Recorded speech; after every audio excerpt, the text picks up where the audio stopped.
All right, guys, I am Jose Sanchez here with my buddy Alex Golden Boy Mendez, and we are here to kick off the EA Play live stream. It's exciting times, folks. We're going to have great games all across the board from guys like Respawn, DICE, BioWare. Really, just the list goes on and on. I'm excited.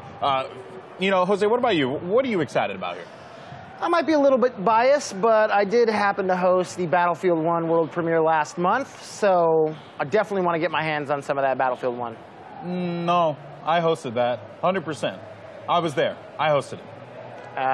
No, that was definitely me. No, I was in San Francisco. I was at the EA campus. That's what it is. You were in San Francisco. See, I was in London at the world premiere HQ. Look, there's me right there on stage. Okay, look. The only advantage that you had was that 500,000 plus people were watching you on Twitch. That's it. That's the only advantage. Otherwise, we're equals, man. I mean, same person. I got to show the trailer to the people in the audience twice because I snap my fingers and the trailer plays. All right, watch.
Play it first on Xbox One with EA Access.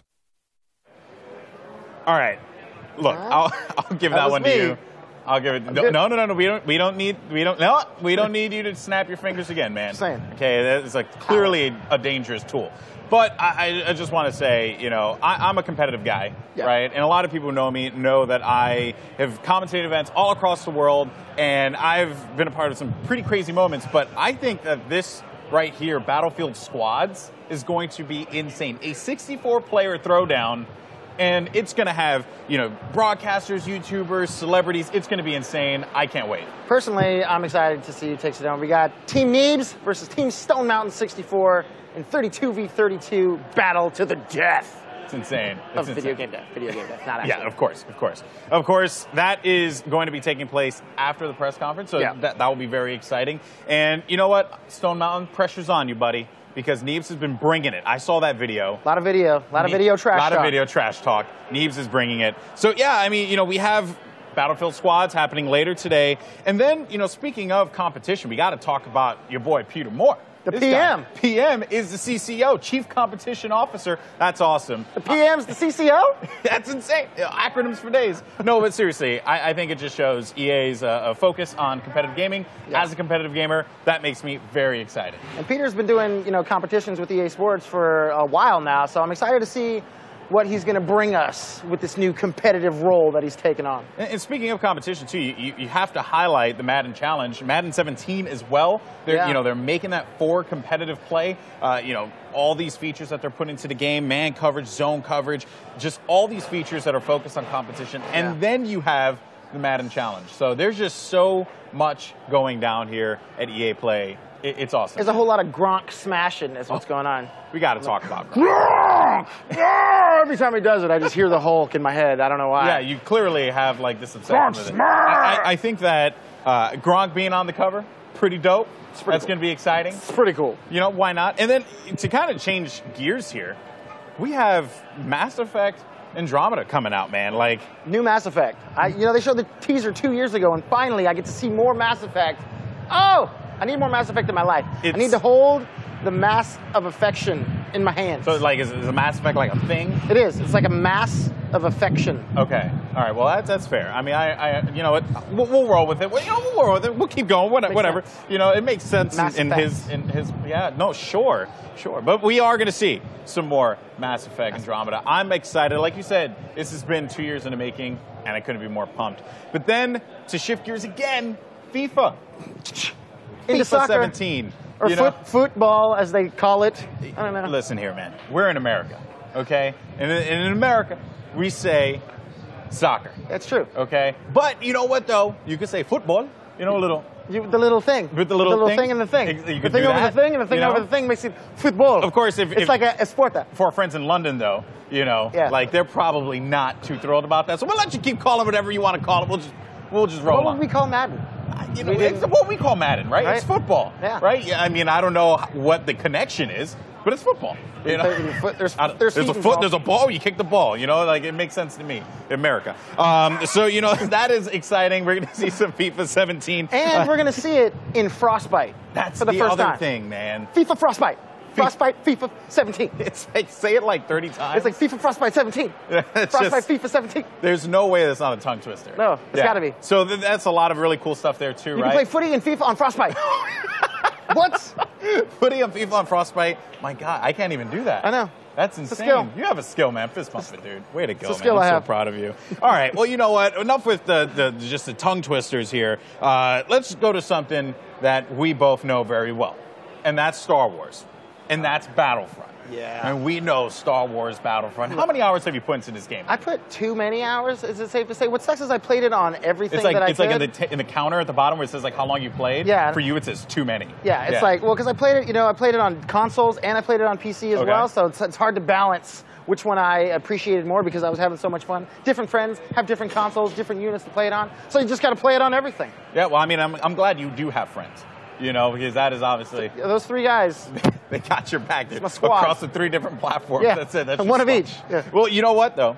Star Wars Galaxy of Heroes, you can just play that one, right, by yourself? All it does is drain the battery on my phone. That's actually very true. Because I play, it's just so easy to play. I'm like, auto, get him, Chewie. And he's like, hold on. Do you not have like a mobile charger or something like that? I mean, I have one, but I just never bring it with me. It's 2016. You can't just go outside without a mobile charger. I didn't pack it, okay? That's the sad reality we live in as well, that you need a mobile charger in 2016. Like, whoa, bro, you're not charging your phone on the go? Dude, come on, man. What, do you need an outlet? What is this, amateur you know night? what, though? Star Wars Galaxy of Heroes, though, definitely check that out. And that's exciting stuff, right? Yeah. I know a lot of people are pumped for that one, too. And then... There's more Star Wars. There's more.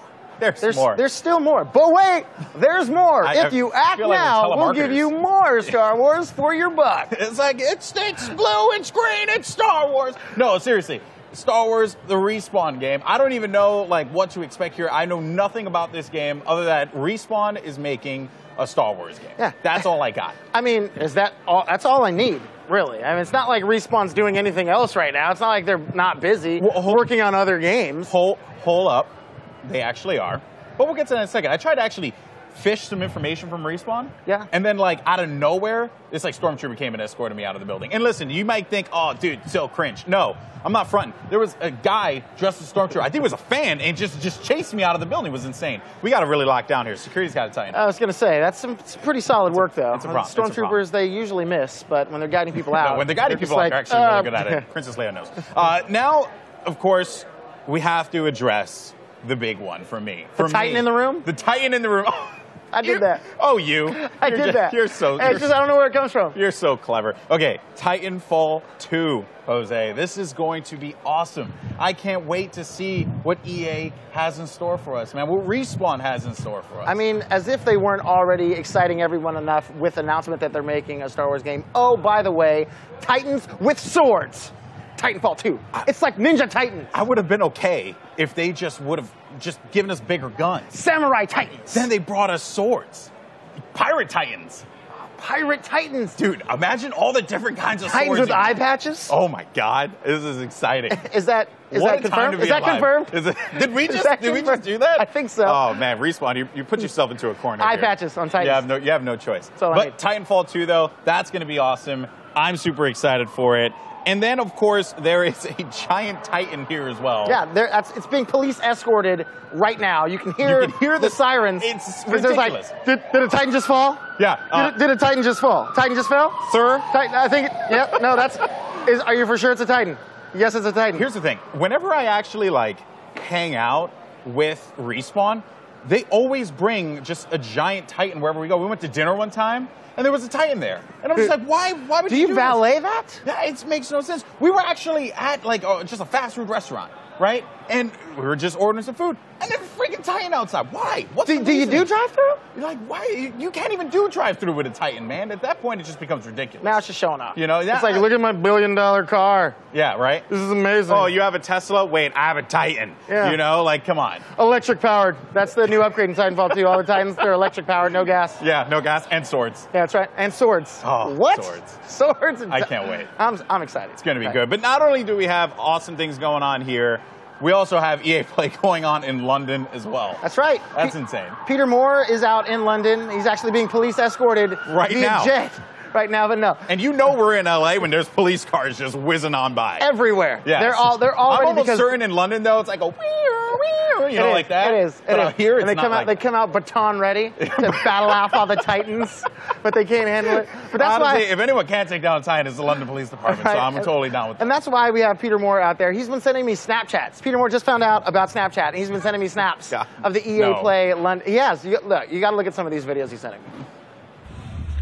Hey, it's Peter. As you can see, I'm really getting into this World War I theme. Backstage here at Battlefield 1, and no, I didn't actually fight in World War I. Hey, Jose, so you think this is a competition here? Well, we're in London, England, swinging Britain, and we're going to have a far better time than you are in boring LA. EA Play. I mean, so if Peter thinks he's going to outdo us in the UK here, he doesn't even know what we have in store here in LA. Peter, check it out, man. Okay, we have the press conference. We have not only that, Battlefield squads. Then we go to the Titanfall village. We talk to the guys at Respawn about Titanfall 2. Then we go and talk to Madden. We talk to FIFA and so much more. It's going to be insane over here, man. Because that's why it's going down here at EA Play. So meet us back here after.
Welcome, everyone.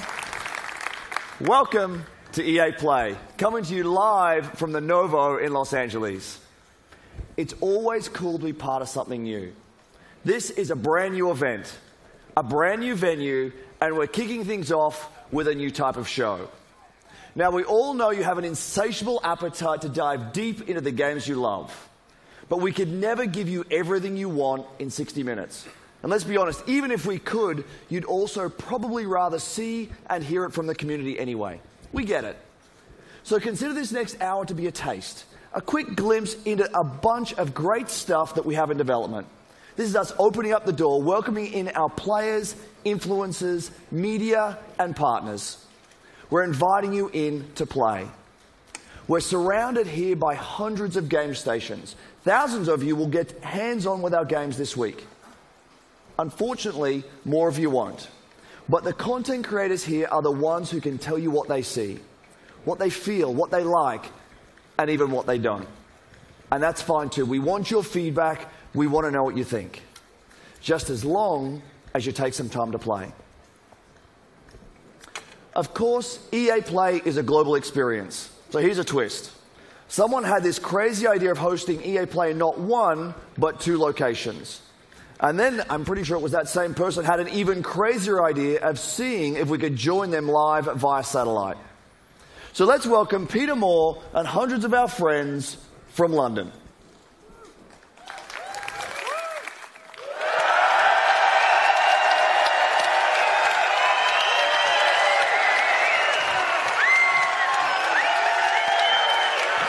We're good.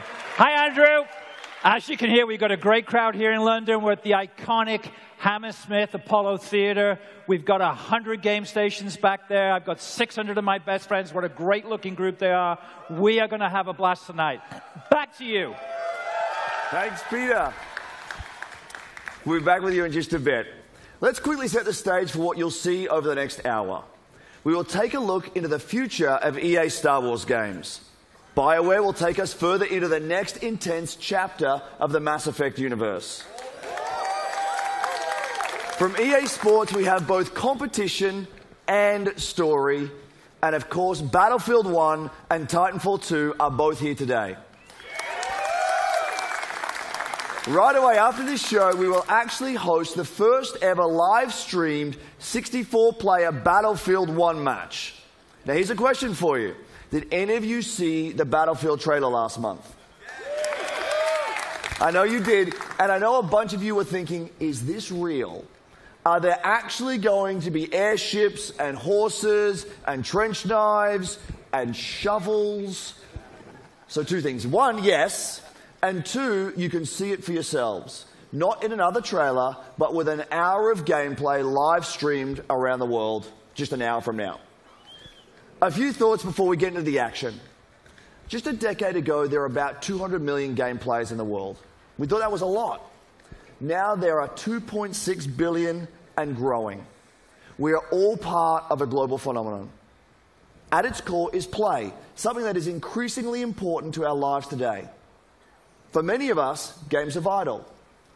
That's what drives us to make games and continue building, creating, innovating, and exploring. We know just how important it is. We see it as our responsibility to help people on all corners of the globe experience play. Because we all play to live. This will be a fantastic 3 days, so let's get started. First up is a great friend and the mastermind behind one of the industry's most compelling franchises, Vincent Bella. Thank you, Andrew.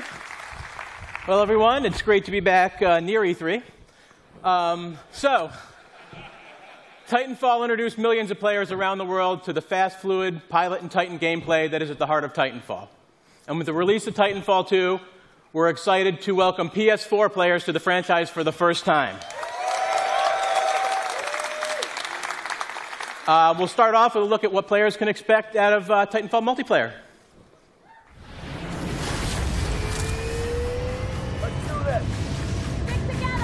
Go, go, go!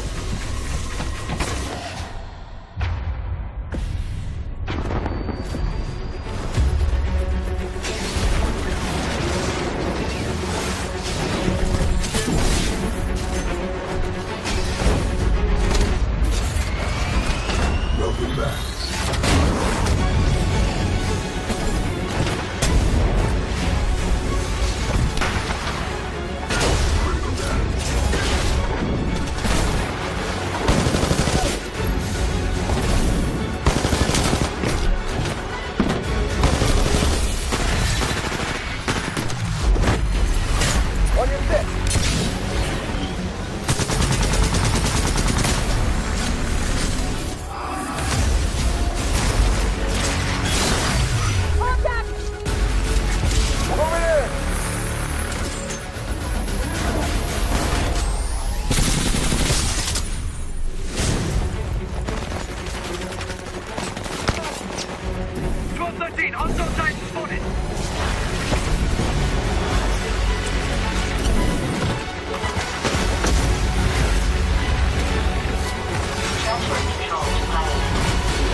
love it. So, Titanfall 2 builds on the signature Pilot and Titan gameplay to deliver a more robust experience, backed by the depth and variety our fans have been asking for. This includes 6 new Titans, each with their own unique combat abilities, expanded Pilot gameplay, more customization options, and a deep progression system. And of course, super smooth gameplay that we've always delivered. Prior to launch, we'll be holding a multiplayer technical test designed to help us stress key features of the game. To play the multiplayer test, go to Titanfall.com and sign up to get all the details. Now, for the 4 people that didn't see the leak this morning, and if you know this, sing along with me, I'm excited to confirm single player. So we'll be adding a full offline playable campaign to Titanfall 2. It'll be crafted to dive deeper into the Titanfall universe, exploring the unique bond between Pilot and Titan, taking full advantage of the movement and combat to deliver a feeling of being unstoppable together. And now here is the debut of the single-player trailer for Titanfall 2, coming October 28th to PS4, Xbox One, and PC. Thank you, everyone.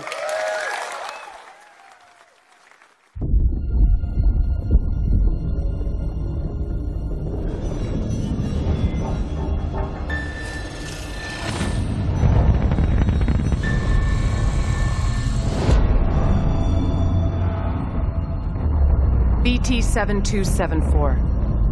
Your data recorder says your original pilot was killed in action. Correct. My original pilot was KIA. I am now linked to Rifleman Jack Cooper. Who authorized this? We had no other options.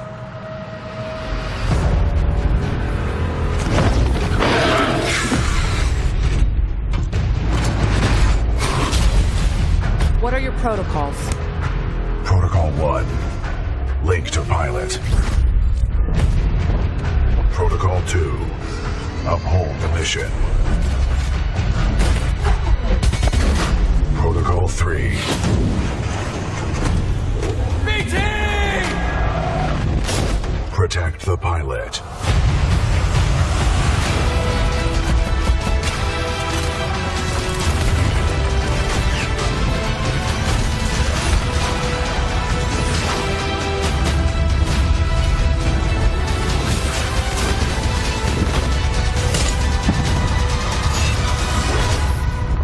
For Titanfall.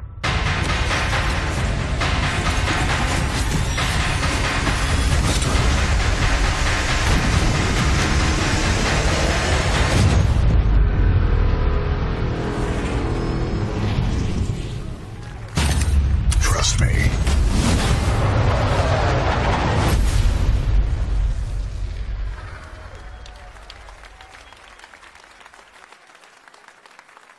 Welcome to Denver. I'm Brandon Gordon alongside Charles Davis as the 2016 NFL season is underway.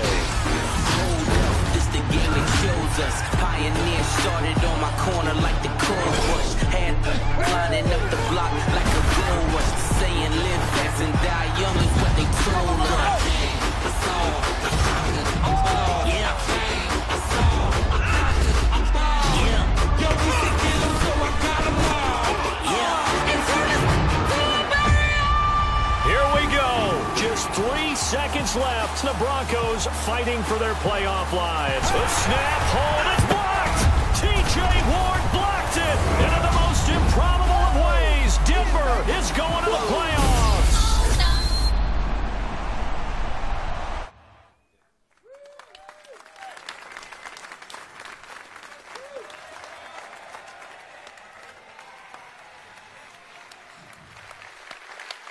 That is Madden NFL 17 for PlayStation 4 and Xbox One, and as always, the game looks incredible. This year, Madden lets you take your team all the way with the most balanced gameplay to date, new ways to play in franchise mode, and an all-new commentary team. It personifies everything we love about sports: passion, intensity, and, of course, competition. Competition in the world of gaming is esports, and it's absolutely electric. Elite players, a global stage, and of course, big paydays. From the first Madden Challenge 14 years ago to today's competitive Battlefield scene, and of course, the FIFA Interactive World Cup, EA is no stranger to the power of elite competition. But the spectacle of esports barely scratches the surface of competition. It's a select few that become pro gamers. That is why EA is embracing a new approach to competitive gaming. We want to make stars of all of our players. With new competitive modes and weekly online contests in our biggest franchises, we're making competition fun and meaningful for everyone, regardless of their ability. As such, I'm excited to announce 3 awesome new ways to compete: Challenger events, Premier events, and EA Major events. With our Challenger series of events, we'll be giving the community an ability to be more easily hosting and running their own tournaments. Next up is the Premier Series. These are large-scale live events that we'll host with partners from inside and outside of the gaming world. And finally, there are EA Major events. These are marquee live events run by EA on a global stage. The best players competing for the biggest prizes. And it all starts this weekend at EA Play in Los Angeles with our first EA Major event, the Madden NFL 16 Championship. In a moment, we'll welcome ESPN's Stan Verrett to the stage in LA, who will introduce you to the 8 finalists.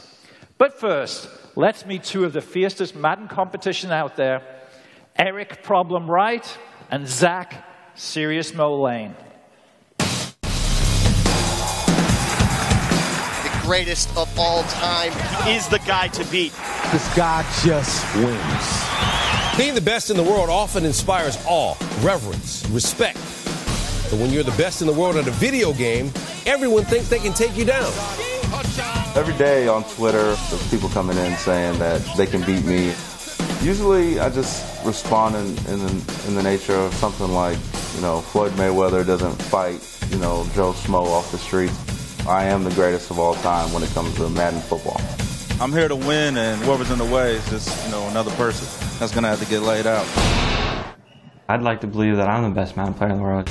Give it up for Serious Mo! If anybody can be the heir to problems thrown, a lot of people feel it's going to be Serious Mo.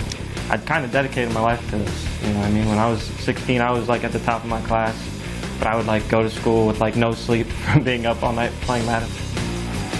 Being a full-time video game player is hard for a lot of people to understand.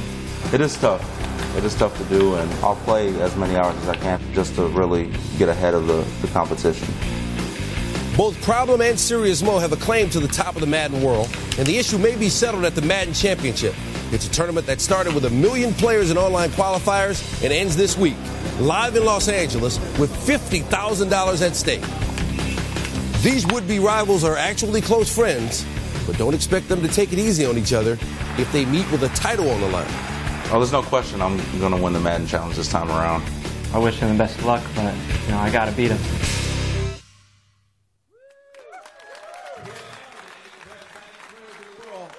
It started with 1 million players competing online, and now only these 8 remain. The best Madden NFL players in the world. All world-class competitors. They're at the top of their game, but only one is going to be the winner. Let's meet one of the guys here who appears to be a little injured. This is Serious Mo. You saw in the piece. What happened? I was racing a friend, didn't have my shoes tied, fell down, broke my collarbone. Didn't have your shoes tied? Are they tied now? No. No, they're not tied. All right, we don't want you to fall off the stage. All right, best of luck to you. Best of luck to all of you guys. Now, it's going to be an awesome competition. If you can't be here at EA Play to see it in person, you can tune in. You can watch on Twitch, YouTube, or tune into ESPN3 to watch all the action live, or join us at ESPN2, 6 p.m. Eastern on Tuesday for the finals. Now, let's send it back to Peter in London.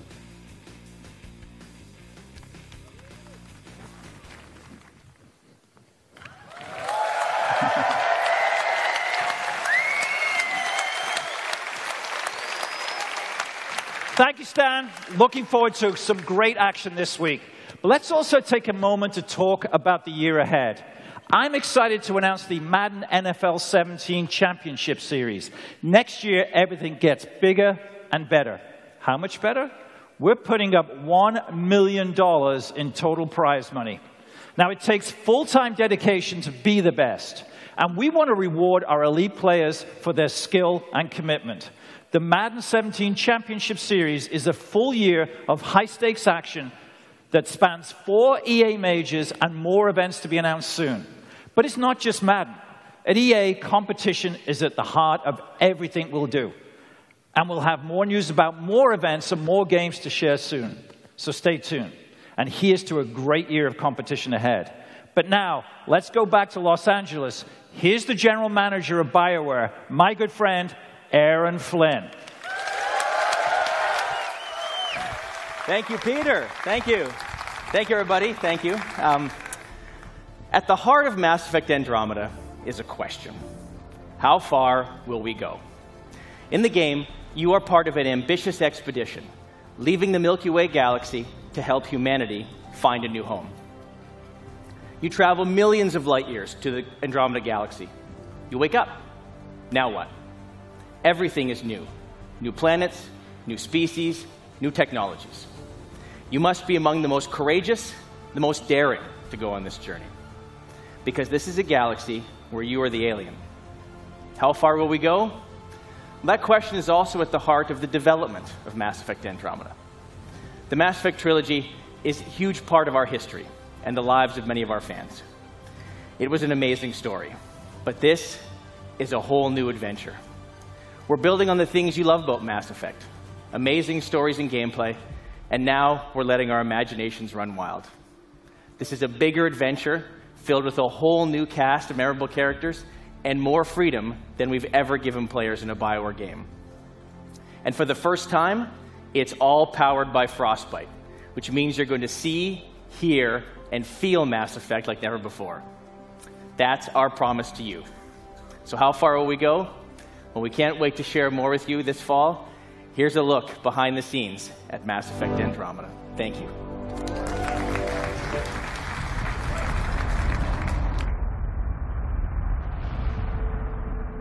Our survival as a species has always depended on our drive to seek out the undiscovered, push beyond our limits, and expand the boundaries of our known world.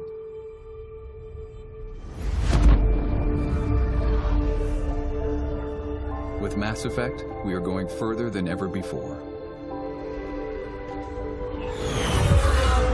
To Andromeda, to build a new home for humanity. Imagine distant star systems with remote and hostile planets, teeming with alien life and civilizations.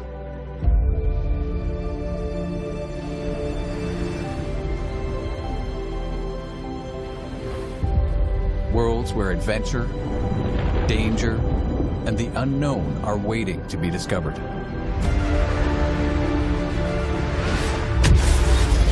We've created a universe that you will lose yourself in, a whole new galaxy for you to explore.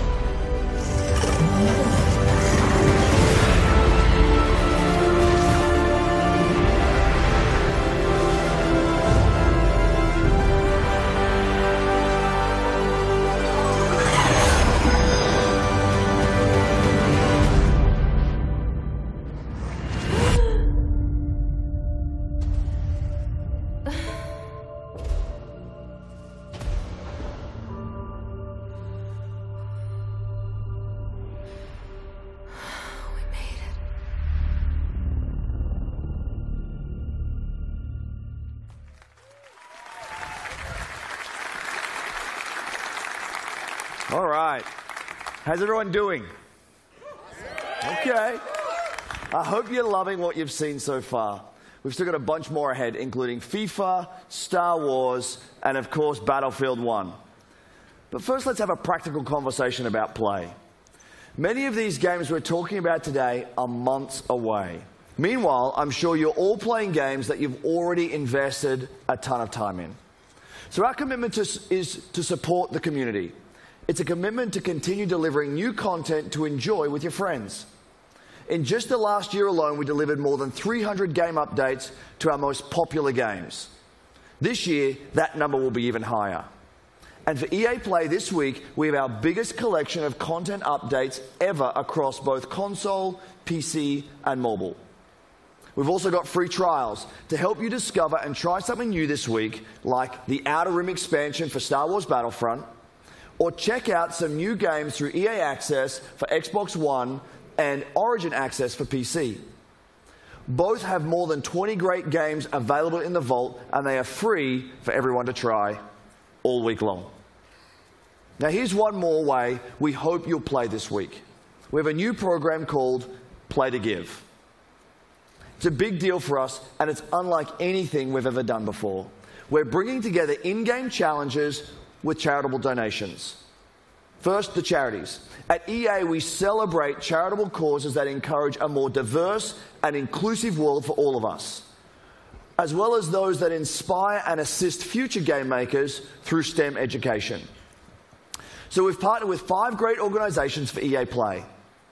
The UN He for She Initiative, National Center for Women and Information Technology, Special Effect, Code.org, and Code 2040. Now the challenges. There are 5 of them that are designed to celebrate our player community this week. Some examples. In Battlefield 4 and Battlefield Hardline, there's a new objective that's based on helping out your teammates in need. We're celebrating strong female characters in Star Wars Galaxy of Heroes as you deploy a special squad to battle against the droids.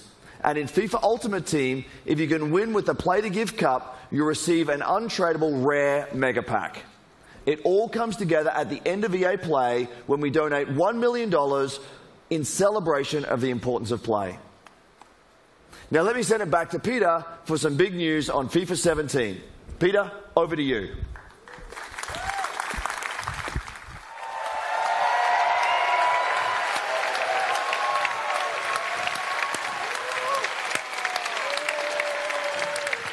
Let me check. How's everyone doing?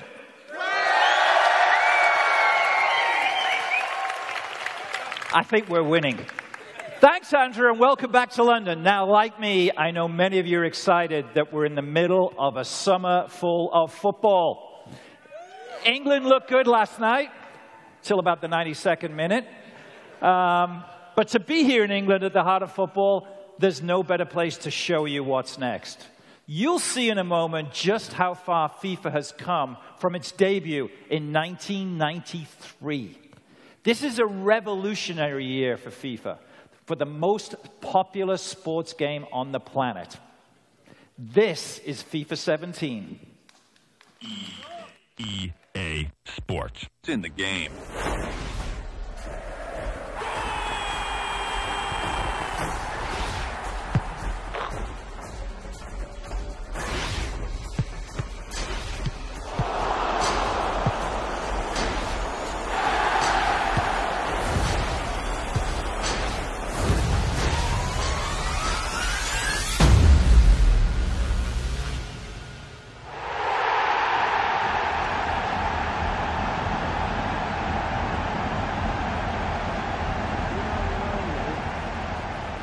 But you will.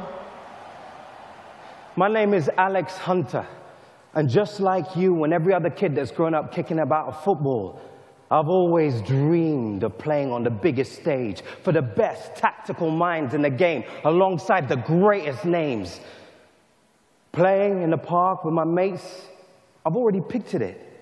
Taking flawless 50-yard passes from Beckham, sending in Messi with the perfect through ball, burying it in the top corner like Rooney. Now, I have the chance to make that dream my reality. To pull on a Premier League shirt and maybe even one day step into the center circle of Wembley, 3 lions on my chest. This is the start of my journey. I know it won't be easy, but if I can perform on the pitch, make the right decisions off it, and take advantage of every opportunity that comes my way, this is the start of my journey. And you're all coming with me. With We've heard a lot about the talent of this young man, Alex Hunter.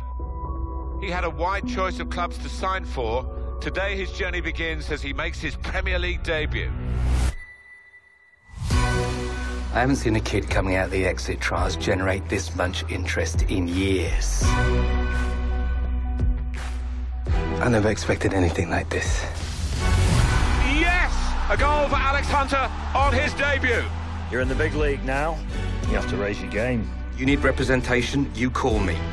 Wow! Check this place out! Just don't get too carried away. It can disappear just like that. Life doesn't always give you what you want, does it? I'm ready. You'll get your opportunity, Hunter. Just get me out there. Oh, we might as well pack this season in now. What was he thinking? I want to stay and fight for my place. I won't let you down. Alex Hunter, an outstanding goal. Welcome to the Premier League. This young man has everything. We're going to make history. Incredible! Hunter! My name is Alex Hunter. You don't know me, but believe me, you soon will.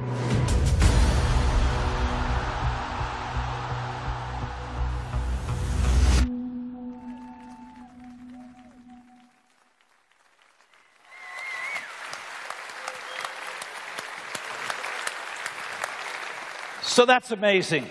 What you just saw is a brand new experience in FIFA 17 called The Journey. You'll live your Premier League story through the player we just met, Alex Hunter. That is the power of Frostbite, FIFA 17's brand new engine. You'll live in real football worlds, and you'll meet characters full of depth and emotion. And maybe nobody shows more emotion than the managers on the sidelines. And as such, for the first time ever, Premier League managers are in the game.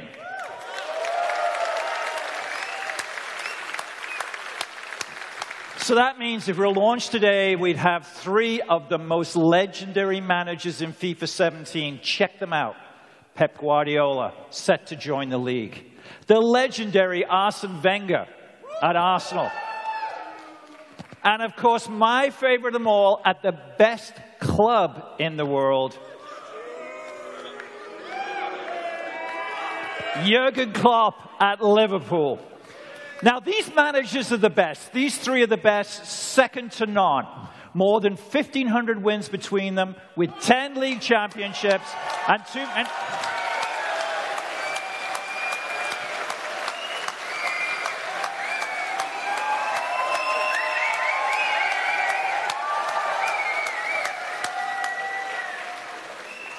Did I say 3? I'm not quite sure. Ladies and gentlemen, Jose Mourinho.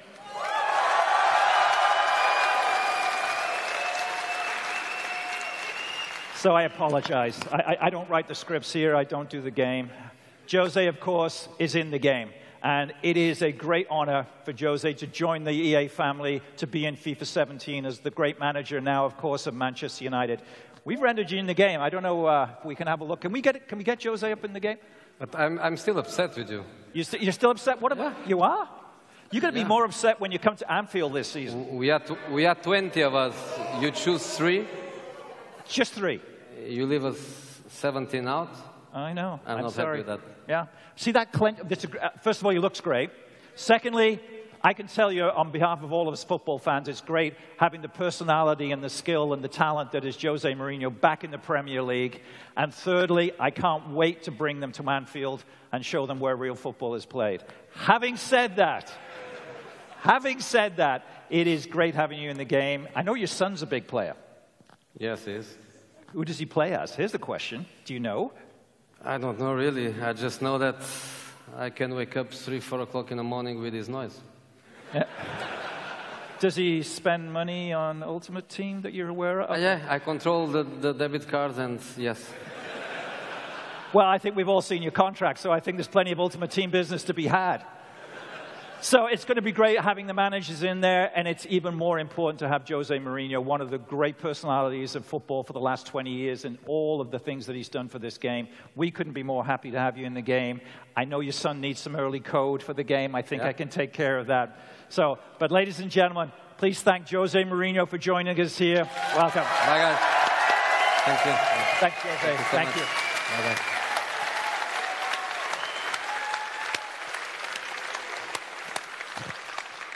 I didn't call him the special one. He doesn't like it. Okay, we've shown you a lot today, but we're not done. It is my pleasure to introduce you to FIFA producer Aaron McCarty. Aaron. Well, thank you, Peter. It's great to be here in London. But for me and for the development team back in Vancouver, it's amazing to finally be able to show you the journey. Now, the best thing about the journey is you're in control of your story off the pitch. But in FIFA, just like football, the most important thing is what happens on the pitch. And that's especially true in gameplay. We're bringing complete innovation to the game this season. We've got 4 big transformations that let you own every moment, and we're bringing more control than ever before. Here they are. We've rewritten set pieces to give you creative control over every dead ball. We completely overhauled physical play. We built a new intelligence system so our players are smarter and more active off the ball. And we're giving you new ways to create chances and finish in front of goal. And those massive transformations are inspired by some of the best young football talent in the game. Let's meet them now through the lens of FIFA 17.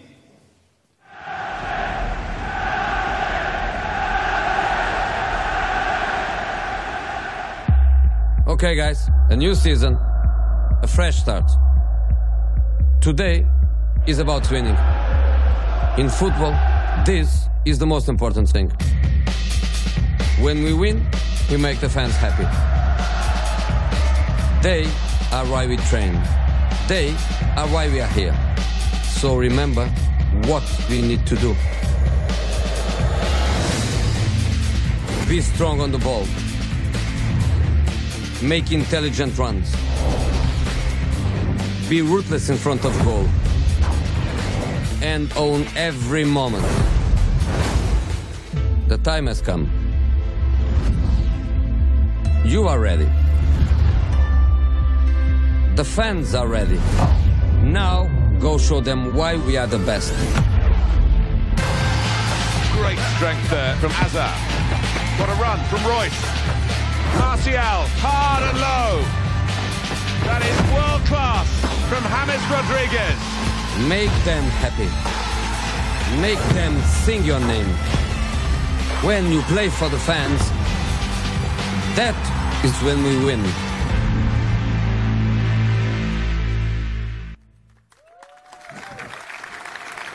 So about this time last year, we surprised you with something unexpected. With Unravel, you met Yarny, a tiny little character with a huge heart going on an epic adventure. You also met Martin Salin, a passionate and creative game maker from the Cold War studio that brought Yarny to life. We knew Unravel would steal your hearts because it stole ours. But it also showed us something profound. When we first saw Unravel, we saw a game that we knew deserved the world's attention. It deserved to be played. We also know that there are more out there, more studios like Cold War, more games like Unravel. Passionate developers telling amazing stories, creating spectacular games. We are committed to working with small developers, finding these great new games, and giving all of you a chance to discover their magic. So today, we are very excited to announce EA Originals. Our EA Originals program is about 3 things. Firstly, it's about taking first-time experiences that are unique, gorgeous, innovative, and memorable, and bringing them to the world.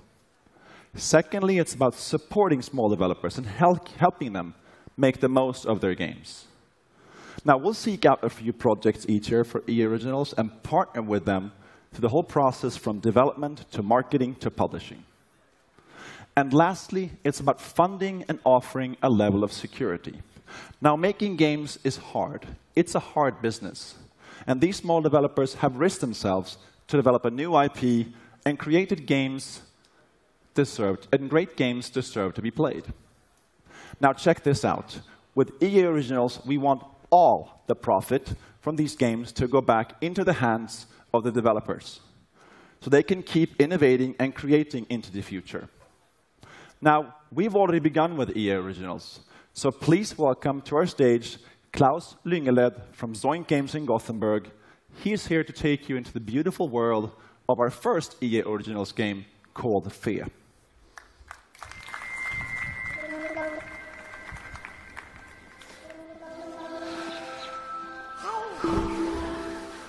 Hi, everyone. Wow, it's amazing to be here, joining you all at EA Play here in Los Angeles. It's really huge for me, and I'm super excited to be here. I run a small game studio in Sweden, in Gothenburg, called Zoink, and we're about 20 people brought together by our fascination for new approaches to interactive storytelling and art. And recently, we've been on a journey with a very special new project. And thanks to Patrick and EA, we're here today to bring you along with us. Let me introduce you to the world of Fe.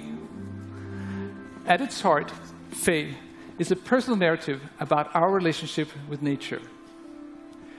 It's a game without words, a celebration of our longing to be one with the world around us. It's a story that reminds us that everything in this world is connected, living in a delicate balance that is constantly on the thread. You awaken as a young cub, all alone in a dark forest glade, and you have no idea who you are or how you got there. But as you spy from the treetops, you'll soon come to know the extraordinary creatures that live in this forest. And you'll find that they are all connected through their own language, a language of strange and beautiful music. See, every animal, every breathing creature, and even the plants, they all have their own unique song. And by learning them, you can connect to the forest, to understand it, to be part of it. Each song you learn will help you reach new parts of the forest and take you ever closer to discovering the secret of your own kind. But you are not the only newcomer to the forest. The silent ones corrupt the forest and spread their silence with each step. As you evade them using stealth and cunning, you will uncover their terrible purpose. This is a game full of discovery, conflict, and relationships. But as you explore the world of Fe, we're not going to hold your hand. The game won't tell you where to go, what to do, or how to think. We will set the stage and invite you into the forest for your own personal experience. An experience that will leave you scared, amazed, and delighted. In the forest, your discoveries will be your own. I'm very proud to now show you more about the beautiful world of Fe. Thank you.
It's great to be here to talk about our Star Wars games. Right now, we have teams across the world creating a wide range of Star Wars games for all types of Star Wars fans. These teams are being led by some of the creative minds who have made some of our favorite games of the last decade.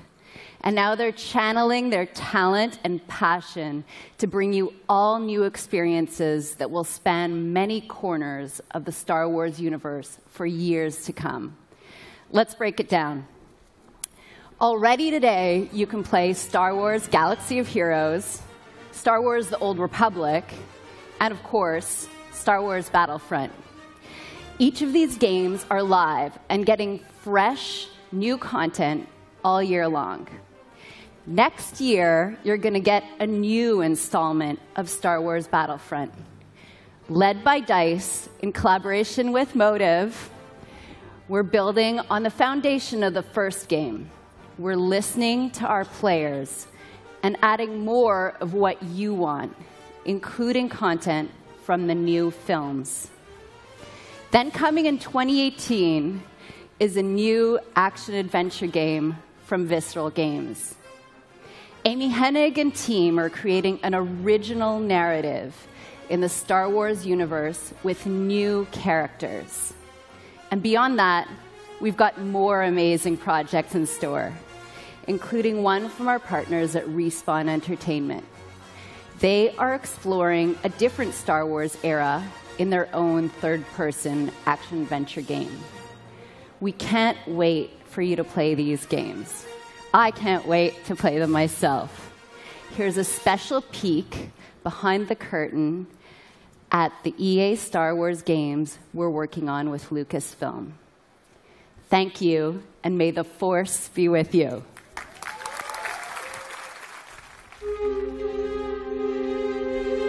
The Star Wars universe is growing day by day with the comics, the films, the games, you name it.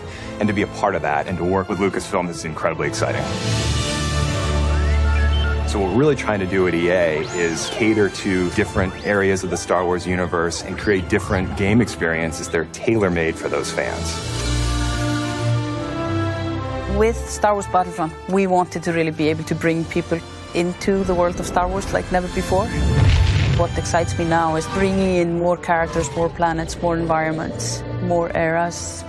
And that's why we're super happy to have both Motive Studios and Criterion contributing in significant ways. There's no point in making something in the Star Wars IP if you're just going to do what's been done before, right? So it's a fantastic opportunity for Motive to really tell the world what we're about. And we're going to bring that to Battlefront, which is, it's crazy. It's incredible. As a studio, our promise to gamers is ultimately gameplay first. We all demand that the game has these huge wow moments that translates really well into the Star Wars universe. We're going to deliver that Star Wars awe like fans have never seen before. With Star Wars Galaxy of Heroes, we talked a lot about how we grew up as kids with Star Wars, and we collected toys, we'd bring them over to a friend's house, and we'd set up these battles where sometimes it was what we'd seen in the films, and sometimes it was just this random mashup of stuff that we wanted to play from our own imagination. Our aim is to bring in characters from all the films, all the TV shows, and even beyond.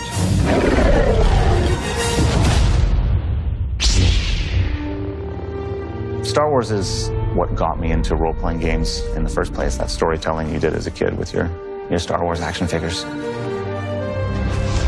With Star Wars The Old Republic, the choices you make, the freedom you have, that's really at the heart of a BioWare game.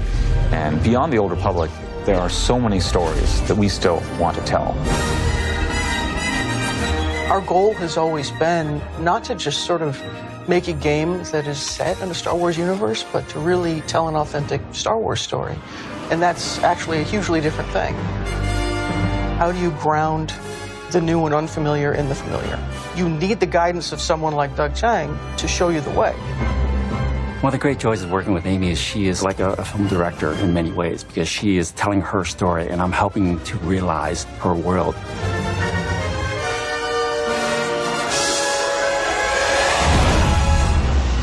EA has some really exciting plans in the works for the Star Wars portfolio, and what we're doing is bringing in talent from across the industry and letting them loose. We have completely different games on the horizon, and I just hope that every fan walks away going, wow, I never thought they were going to bring my Star Wars fantasy to life.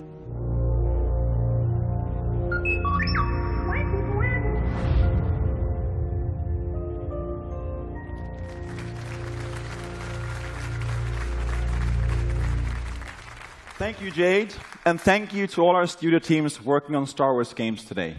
So, here we are. One last game. Let's talk Battlefield 1. You might be wondering why I'm up here again. Well, my journey with Battlefield started over 2 decades ago, when DICE was still a small indie studio. We were dreaming about conquering the world and sharing our games with more and more players. Now, I've been involved in each and every part of this series, and it's humbling to serve a Battlefield community today that has grown to more than 60 million players around the world. That is truly incredible, so thank you. It also means that we have a great responsibility to deliver on the promise of Battlefield with every game. We have to take creative risks, to pioneer. So we knew from the start that Battlefield 1 could be no ordinary game. Now, let me tell you a quick story about the inception of Battlefield 1. A few years ago, 2 guys in our studio at DICE in Stockholm, Stefan Strandberg and Martin Kopparhed, kept telling me that they had the concept for the next Battlefield. And each time we met, they showed me more and more ideas from the team. Now, I'll be honest, I was skeptical. I was like really skeptical. And I told them, I don't think we have it yet. But they kept pushing, they kept coming back. And then one late night in Stockholm, they brought me a very special pitch. An absolutely mind-boggling pitch, unmistakably Battlefield, and set in a very unique take on World War I. Right then and there, that's when we knew we had to make this game.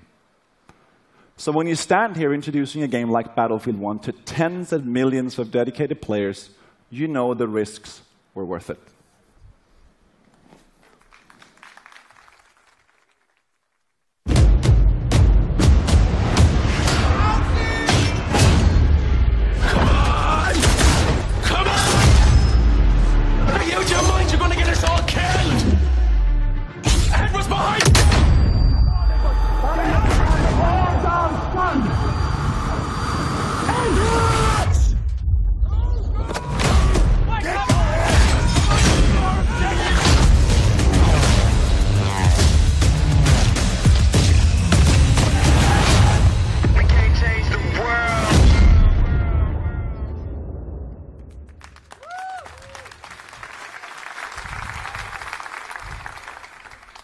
So that was just a piece of our EA Play trailer, and you'll get to see the full version in just a bit. But first, I want you to know that our team at DICE in Stockholm has huge ambitions for Battlefield 1. We've set out to deliver an epic and unforgettable experience for our players. And the result is a dynamic experience where no battle is ever the same. But as talented as our DICE team is, it is you, the Battlefield community, that powers the team. That is why at the world premiere last month, we revealed Battlefield 1 alongside our players. We want the community to be part of this every step of the way. And today marks another exciting milestone in the road to Battlefield 1, our first in-depth look at gameplay.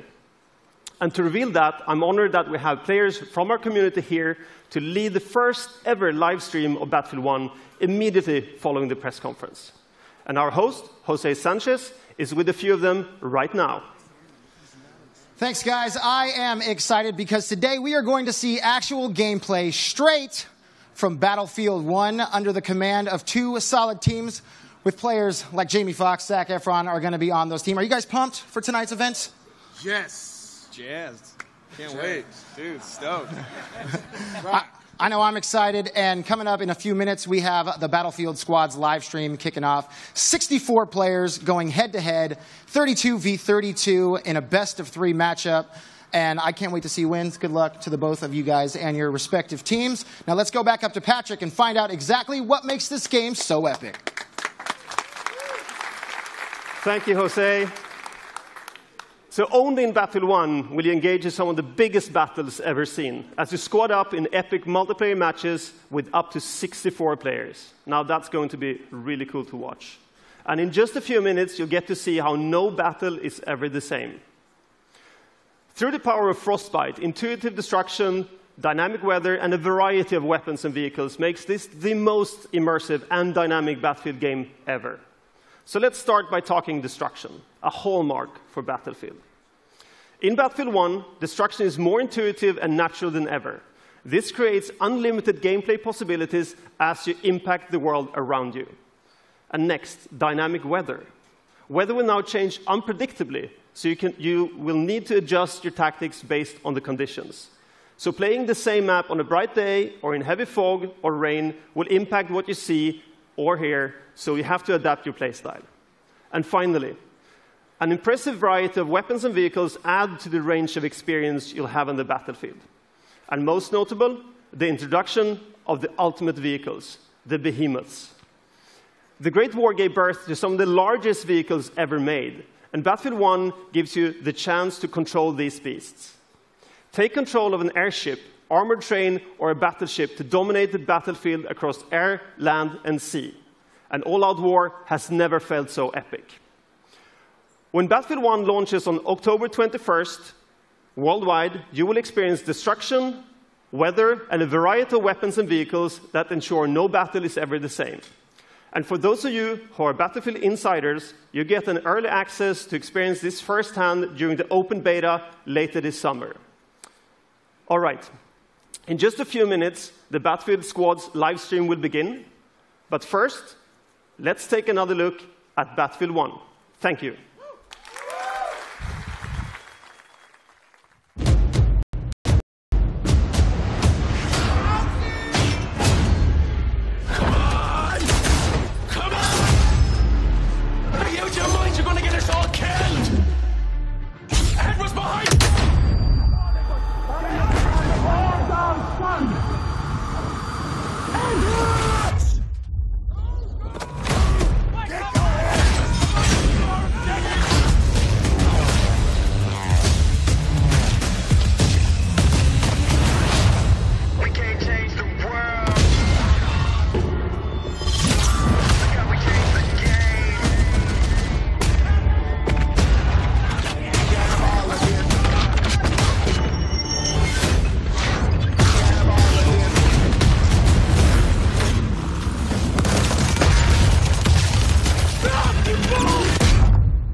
We're going to change the world indeed. It looks absolutely amazing, Battlefield 1. So that's our show. We have Battlefield 1 playables right behind me here in London. We've got Titanfall 2. We've got FIFA 17. We've got Madden 17. We here in London are going to have a great time tonight. We're here through midnight. It's going to be phenomenal. Andrew, I'm sure you're going to have the same there. Back to you in Los Angeles. Thanks, Peter. All right, so that's our show.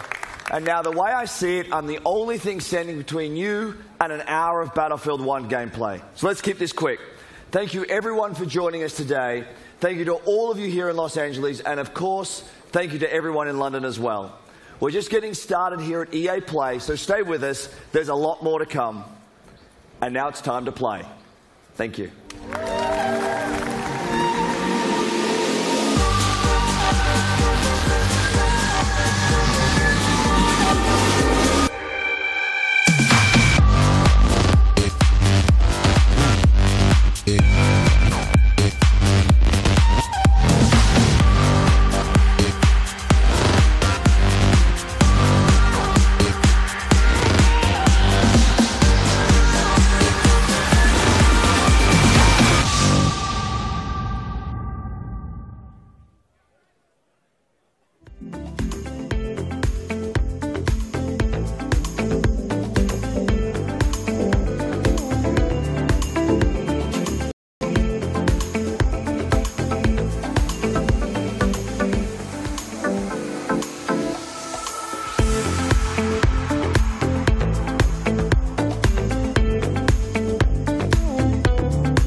Wait till I get reloaded. You're gonna be dead. You guys killed me like 20 times in a row. Yeah, and we're about to add a couple more zeros to that number, Neebs. Ladies and gentlemen, we are just minutes away from getting started with the official Battlefield Squads live stream. Actual gameplay here on Battlefield 1. In fact, this is the first ever multiplayer live stream where our two teams are going head to head. And these rosters are pretty stacked. To name a few from my team, we got One Cheesy Mofo, Reggie, Major Nelson from Xbox, Rooster Teeth is joining us, alongside White Boy, Super Coner, Mr. Musel. Damn, this team's gonna be strong. And that's not it. This team is full of badass. Now I've gotta go and prep my squad, but ladies and gentlemen, wish us luck. This is Stone Mountain 64. Over and out.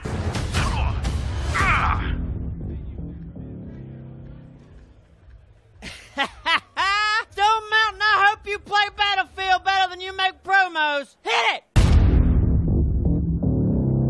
Gentlemen and ladies, welcome to the first ever multiplayer live stream of Battlefield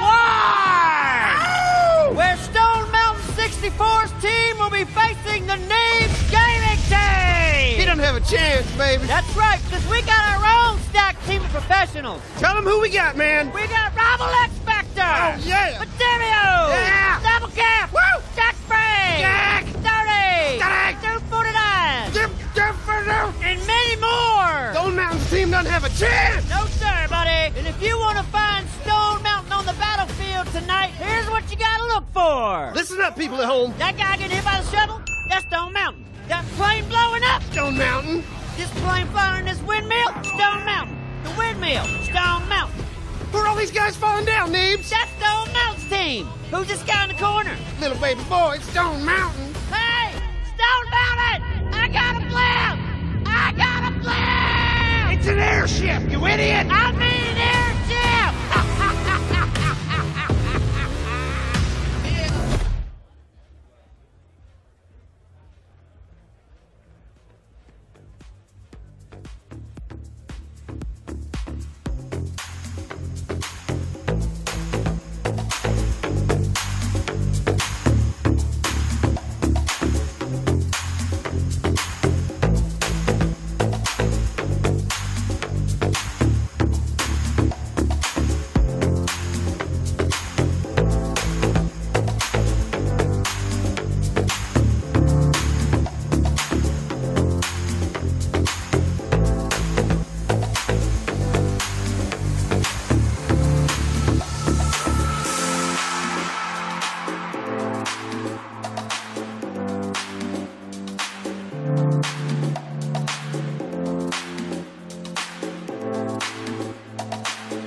I am here on the red carpet with Lupe Fiasco, getting ready to go in and play Battlefield 1. Tell me, what do you think your chances are today? Are you going to be able to lead your team to victory?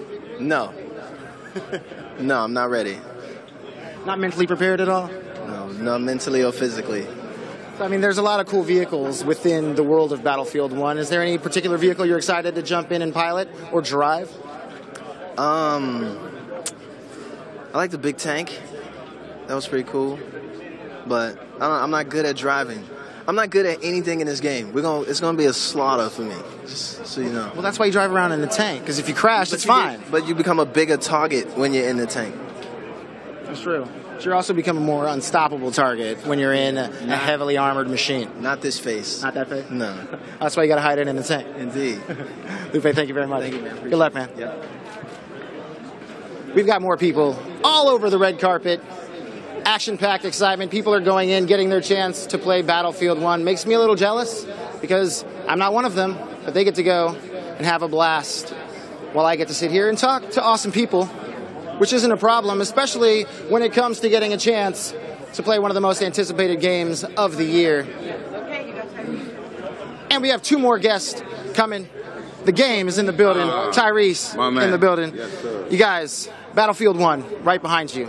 How excited are you to jump in and play the game?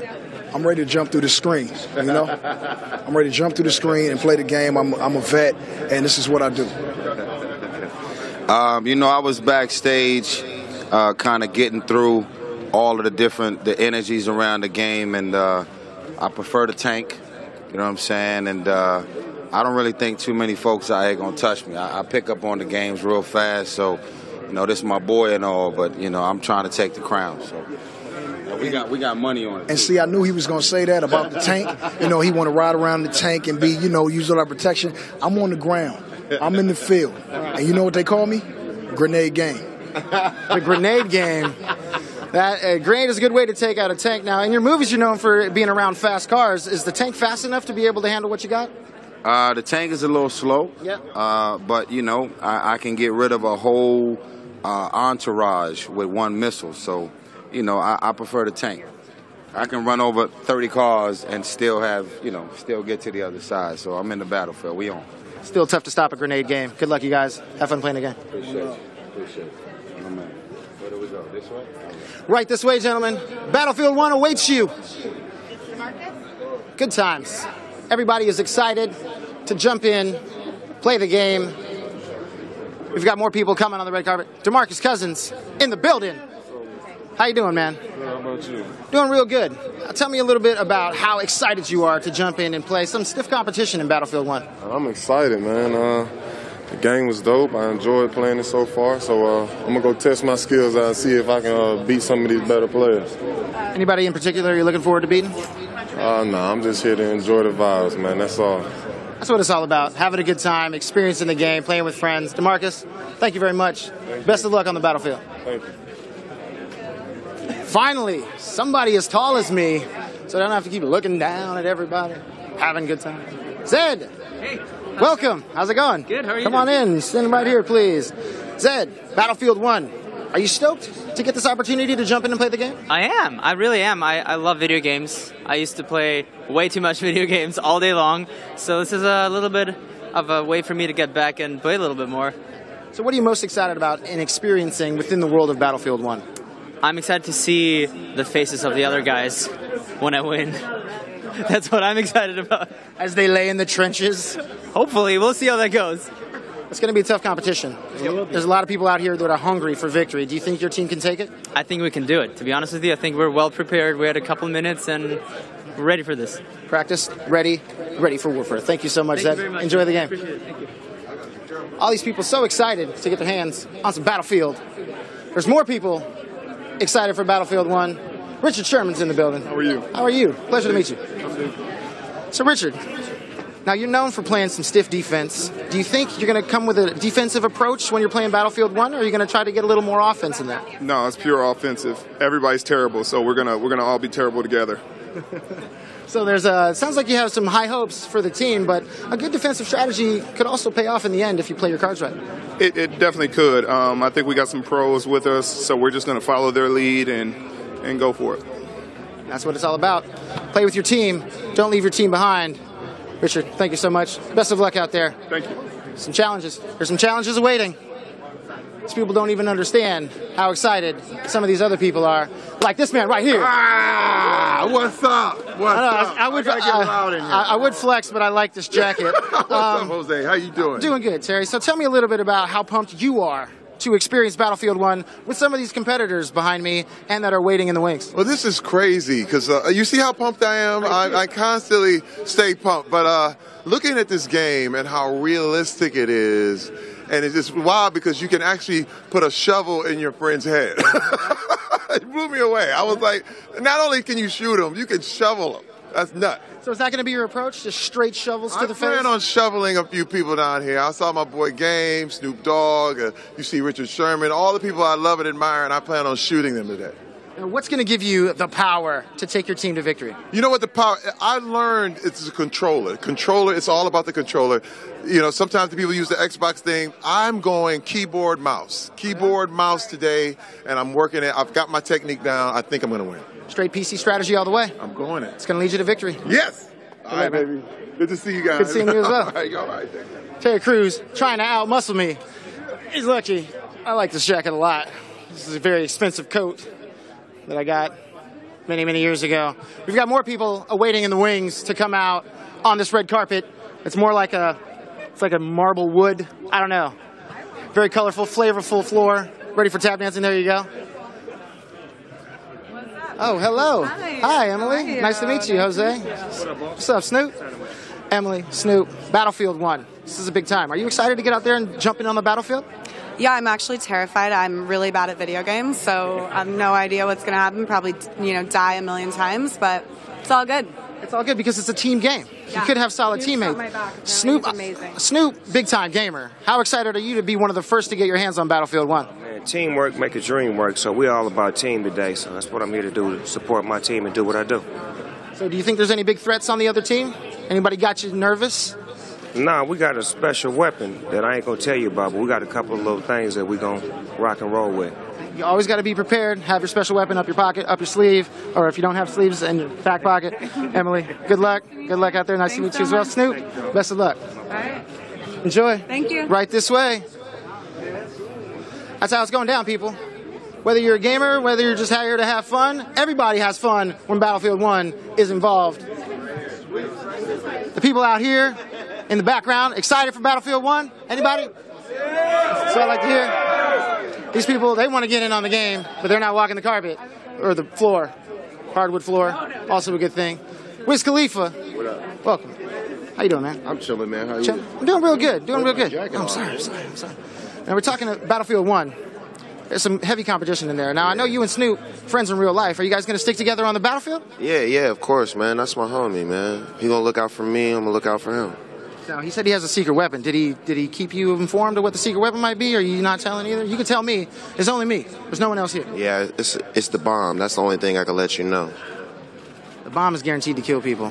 That's not nice. So you guys just going to take the competition 2 matches in a row? Pretty much, man. Snoop's pretty competitive. I know how to do what I know how to do, so we're going to come through. Well, I look forward to seeing you on the other end of the battlefield. Hopefully victorious. Yes, sir. Best of luck. Yes, sir. Enjoy your day. Wiz Khalifa, Uncle Snoop, planning on teamwork, making the dream work. Jamie Foxx. Zac Efron. It's a little cloudy. It's in the building. It's the lights. Yeah. It's the lights. So Jamie, Zach, tell me a little bit about what you guys plan on taking into the battlefield with Battlefield 1. I plan on taking courage and hemp. Him. I don't know. Swagger and courage. Yeah, there you go. Swag, courage. Now, a lot of these guys have been talking a lot of trash, saying, they're gamers, they're big time into it, they're ready to just take on whatever challenges. Are you guys planning on, delivering some serious fight for your individual teams? Oh, that's what it's all about. So it's competitive. I mean, we have a competitive nature, so, we're going to have fun, but at the same time, we out there to win. We're not out here just to be having people take our pictures and stuff like that. Yeah, no, I want to win for sure. So who's going to win? Team Neebs or Stone Mountain 64? Huh? Huh? I don't know what team I'm on yet. Oh. You're on Team Stone Mountain. Team Neebs. I'm Team Neebs. Team Neebs? But you Team can, like, Neebs. what if you rooted for each other? Then it would be, like, a I wish you the best of luck, I wish sir. you the best of luck as well, brother. All right, we're going to go find Wiz Khalifa. Make this day go a little smooth. Yeah, exactly. Well, you guys, thank you very much. It's a pleasure talking with you. Thank you. Enjoy your time playing the game. All right, see you. Thank you. That's how it's done. Now it's time to head to the battlefield. All right. Thank you so much, Jose Sanchez, one and only Finger Don guns. Fubar. That guy's special. You Yeah, know? he really is, isn't he? He's a special guy. He's a real special guy. Anyway, welcome everyone. My name is Golden Boy, joined by the one and only Westy here. We're going to get ready to call the action. It is going to be Battlefield Squads, Team Stone Mountain 64 versus Team Neebs. It's exciting times. I just want to say, Team Neebs has been shredding it with the trash talk videos. Oh, yeah, of course they have. Stone Mountain's got to step his game up. Hopefully he could do so on the battlefield. Dun, dun, dun, dun, dun. Do you see what I did right there? I saw what you did. That's right. I'm a genius. I'm a genius. Of course, everyone in the chat right now is typing in cringe. And you know what? I can't help what I am. But, guys, this is going to be a good one. And we're really excited here. We're going to get this one cooking in just a little bit. So we saw a lot about what Battlefield 1 is going to be bringing during the press conference. You know, what's in store for us. But now we're actually going to get to see gameplay, you know, true to form gameplay. Yeah. And we're going to be checking out perspectives of some pretty awesome players as well. I believe we're going to be looking at like Rival X Factor's perspective. We got Level Cap, Jack Flags. Yeah, Jack Everybody Frags. We also have, of course, I think our two captains are set, Neebs and Stone Mountain. So maybe Stone Mountain can rally the troops, get everyone to fall in line. So it's going to be awesome. What about for you, Wesley? I know that you have had opportunities to see this game, you know, quite a bit in the past. Yep. Battlefield 1, from your perspective, what is it about this game that excites you? Well, I think first of all, like, you know, people expect something from Battlefield, and Battlefield 1 delivers that. This all-out epic scale, 64 players, but it's a little bit more gritty than maybe what you were expecting from your next Battlefield title, much more so than Battlefield 4. That close quarters action with the melee mechanics, you know, that's something that I really noticed in playing the game, and I think you guys are going to see today just how important that mechanic will be when you're playing with all your friends online. Yeah, it's going to be good. It's going to be good. We're going to see some craziness. We were going through some of the the tech rehearsals earlier today, and the games, you know, they were getting hot and heavy. You know? Oh, yeah. It made me a little verklempt, you know, a little sweaty. I'm sweaty naturally, so imagine when the games are playing. All these stars in here, it's like a shark pit. All the best players playing Battlefield together. It's going to be awesome. You know, it's going to be hard to win the game today, but I'm personally rooting for Team Snoop Dogg. I'm calling it Team Snoop Dogg. That's it. I'm sticking with it. So we're going to get ready to jump into the game here any minute now as people are prepping the lobby. And we're going to show you guys just so many incredible new features to the game that, while, of course, trailers are awesome, gameplay is king. And because of that, we're going to show you guys the new, you know, dynamic weather system. Oh. You're going to see some of the weapons at play, the vehicles at play, the new classes at play. It's exciting times, and there you go. See the guys gearing up now. Is that guy, is he wearing glasses indoors? Like, Lord, can someone go to him, please, and let him know that that's not cool? You know, I don't know. I think you were listing some of the stuff there. Destruction as well. Big thing in Battlefield 1. You're going to see like a big step forward from what you've played in Battlefield 4 and Battlefield Hardline. It's really like it's like going back to Bad Company 2, really. You know, it's that all-out destruction that you can expect. And you can see Here we go. Here we go. Let's take a look at the scoreboard here. Actually, let's take a look at the rosters if we can for just a brief moment because I want you guys to know where all the teams are sitting at. Of course, we have the German Empire facing off against the United Kingdom. So we'll take a look at the scoreboard in a little bit. But in the meantime, though, let's talk about this gameplay. And here also, by the way, is the spectator mode, what you guys are used to if you had played Battlefield 4, if you played Battlefield Hardline, and, of course, our great guys in the back getting all the awesome camera shots. Yeah, they're making sure that we're seeing the best of the action today, and that's a really important part for everyone out there watching, is that you get to see some proper gameplay now. Like you were saying, we've seen the trailers, but it's now time to see something, you know, fully fledged, in the flesh, Battlefield 1. And here we go, folks. So we have some tank gameplay here. And X Factor working with his teammates. This is the Mark IV tank, I believe. He's blowing up the map, making sure he knows what's going on. There we go, smash through the wall. It's not like it's even there. Yeah, no, the tank is absolutely brutal. So now X Factor is going to be inside of the tank, working with mids here to clear this spot, and now moving over to, I believe this is going to be Stone Mountain's POV. Yeah, I believe so. Oh, he's got one of the classic weapons out there, using the sniper rifle. One of my favorite weapons to use on the battlefield. Okay, so now just to kind of give everyone an update as to what it is that we're going to be playing. It will be Conquest, what you know, what you love from Battlefield. 6 points up for grabs for those of you who may be new to the franchise. Look at that tank. Look at it. It's just incredible. Look. That is one of the heavy tanks that you're going to be seeing in play as well. Good shots, though, trying to lay down with that pistol. Is he going to take him? Grenade going out. You can see the bolt action shots too, and also some of the variants that you're going to see a unique. Oh, gets him right in front, but that's going to be an assist. Fantastic. Something that you're going to see today is all the different weapons that are going to be available, and well, there are quite a lot of them we're going to get through today, and loads of different perspectives. So you'll get an all-round feel for Battlefield 1 in the Conquest game mode. Yeah, this is looking insane right now. This cinematic shot. Look at all the players running around. It's fantastic. Good stuff indeed. So continue to move forward. Trying to go for that cheeky no-scope. Not going to find that one. But progress continuing on forward. Blue team currently, if I'm reading that screen correctly, has 2 points. Working on A and E as well. They're leading 26-19 as well, which means they've got the upper hand so far. German Empire versus the United Kingdom. Look Airplane battle. Now, when I did the Battlefield 4 Showdown, one of my favorite things to capture were the airplane battles, right? And here we are yet again with the biplanes. Something that I don't think... Oh, got nearly up there.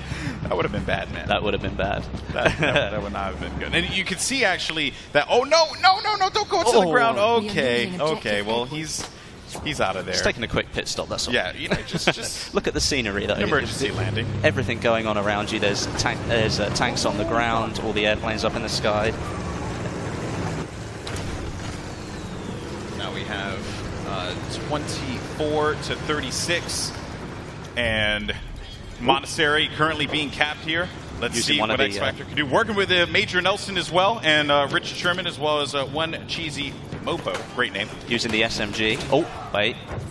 Pulling up one of the mounted weapons. Yeah, the mounted weapons here, of course, if you're holding off on this flank here, you have to be very mindful too, because tanks can come in and just shred that wall. Yeah, right. If you think you're going to be able to maintain position there for a long time, as soon as they get wind that you're holding that spot, they can send a tank there and just absolutely destroy. And a couple things to note about the tank classes as well: it is an actual class that you select, and then you go into the game with the tank class, which has its own gun, its own tools, all these different items.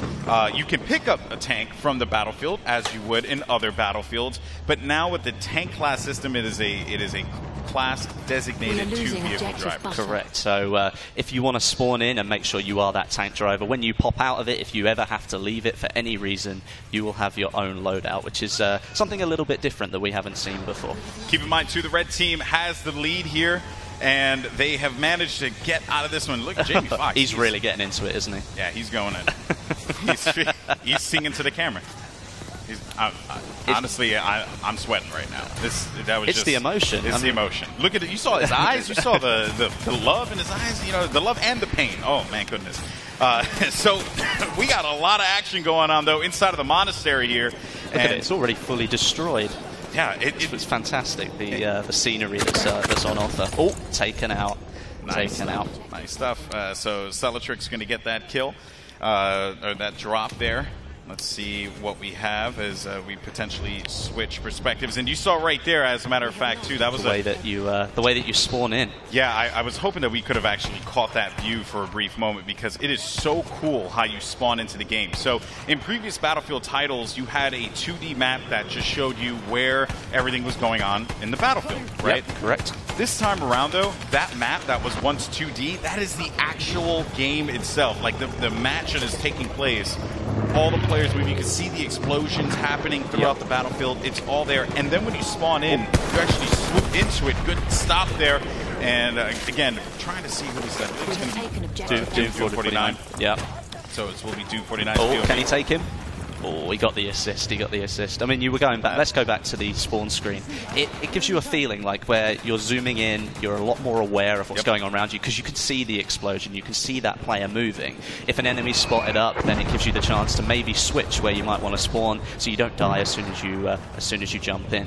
Yeah, it's a really just cool looking moment too when you just swoop into that site. But here we go, over to Matt's perspective here as he's just going to... Going in with the SMG, nice close quarters weapon. That's right. Good using it to full effect. Multiple variants as well for that one that players are going to have the option to use here in this particular build. And I think that was an anti-tank grenade that he just picked up there. And check out Snoop Dogg. He's waiting to see if anyone's going to charge up on this trench here, trying to work with his teammates.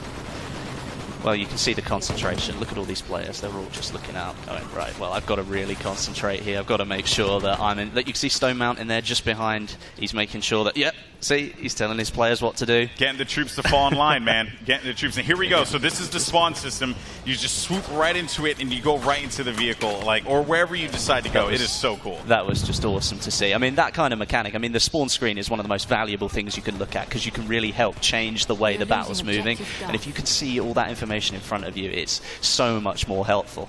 And there are a variety of items that you could use as well, gadgets that you'll see players use. I think we saw the anti-vehicle grenade just a little while ago. Back over to the spawn again. And moving in with Major Nelson here.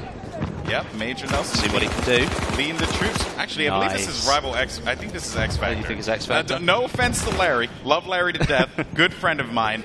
I just haven't seen Larry move like this in quite a while. So I don't know if that's Major Nelson. But here comes the airship, Westy. This is the special bit. So what you've got is an extremely powerful piece of weaponry right here. Is it the British Army have got this one right now? Yeah, so because of that, the way it works essentially is that you want to look at it as when the team is down, it's that last-ditch opportunity, that last effort to be able to get back into the game. And the airship, if used properly, can cause a lot of damage. It is an incredible piece of weaponry, a behemoth, if you will. I mean, obviously, though, it's a huge target. As we can see, it's getting shot already. So it's not something that you're likely to miss in the sky, but all that power right there. If you were down and you needed to take a couple of flags back in Conquest, this could give you the power to do that. You can absolutely obliterate people with the guns that are on it. Infantry don't stand a chance. So it really is the last ditch, but you could turn things around. The plane just landed right in front of us. And good shot there. And look at Terry Crews throwing down on the PC. That's what's up, man. You know, just looking for that opportunity. I think he found someone in front of him and just, now he's just yelling. Yeah, well, I mean, again, it's the emotion, raw emotion. On board with Snoop Dogg. He's in one of the tanks, I think, or is it the armored car? I think it might be the tank. Yeah, I think that is the tank there. And over here, Stone Mountain's POV dealing with a lot of pressure, and Sea-Nanners coming out of nowhere, giving him the business. That's unfortunate. One thing we did see there was one of the new movement mechanics, the way that you can pull yourself up on top. You might have just seen it before the guy hit the floor. You can now pull yourself up onto cover that's a lot higher than you, so you can use the cover to your advantage, or you can drop down behind it, but then you can spring out in surprise as well.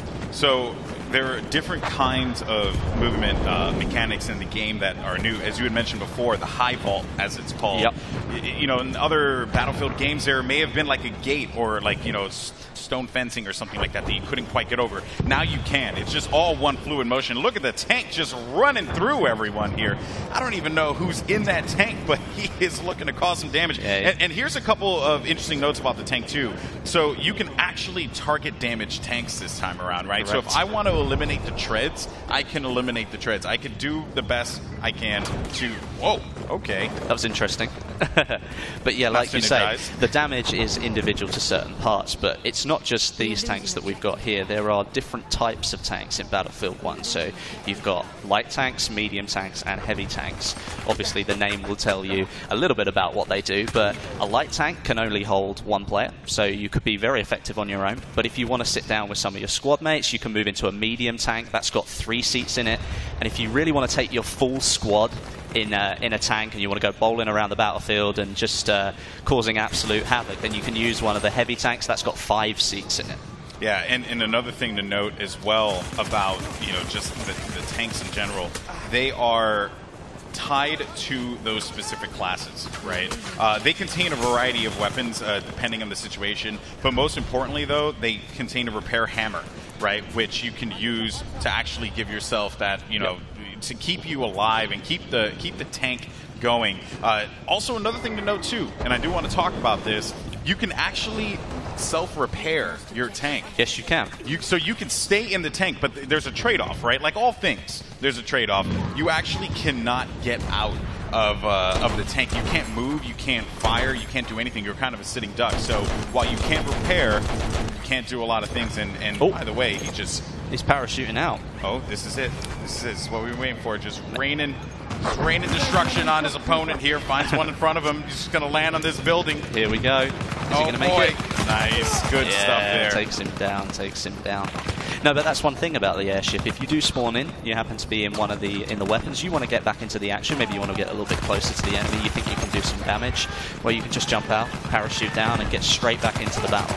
And another thing, you see that bayonet there, right? The bayonet, if you're sprinting and then you hit a specific button, you can actually go a little bit faster. Not only is it a good escape mechanic, potentially, if you're in a bit of a sticky situation, but if you just charge right into someone, you're going to take them out. And here we go, folks. The airship has been destroyed, and it is going to drop another incredible factoid about this airship, guys. It doesn't matter where it, like, there's no, like, pre-programmed, like, this is where this is going to fall. No, it falls anywhere. All those buildings down there are going to be destroyed. Just watch this. Oh, it's my incredible. goodness. This is crazy. No, why would you go there? That is insane. Not just that, but once it's hit the ground, its carcass stays there as well. So you have to battle it out, moving through all of this like metal that's just crashed into the ground. It's a ruin at that point. Obviously, we saw a little bit of first person, a little bit of third person there. But the first time I saw that, when I got to play this game, everybody just stood still and watched it. It was absolutely incredible to watch. Awesome stuff. And there you can see the remnants of what was there past the airship. It looks fantastic, doesn't it? And it also just creates a whole new, gameplay element too, right? Because now you got to bob and weave through this metal. Yeah, I mean, like, you could have taken cover behind some of those buildings. That's not gonna be the case anymore. Plus, let's say that it does land on all those buildings. You've got that close quarters environment. Well, now you get to see players that are a little bit further away, so it changes up the game a little bit. Here we go, X Factor Gaming. Nice view of the town here, actually. This is a nice shot. So you can see all of these buildings here, I believe, can be destroyed.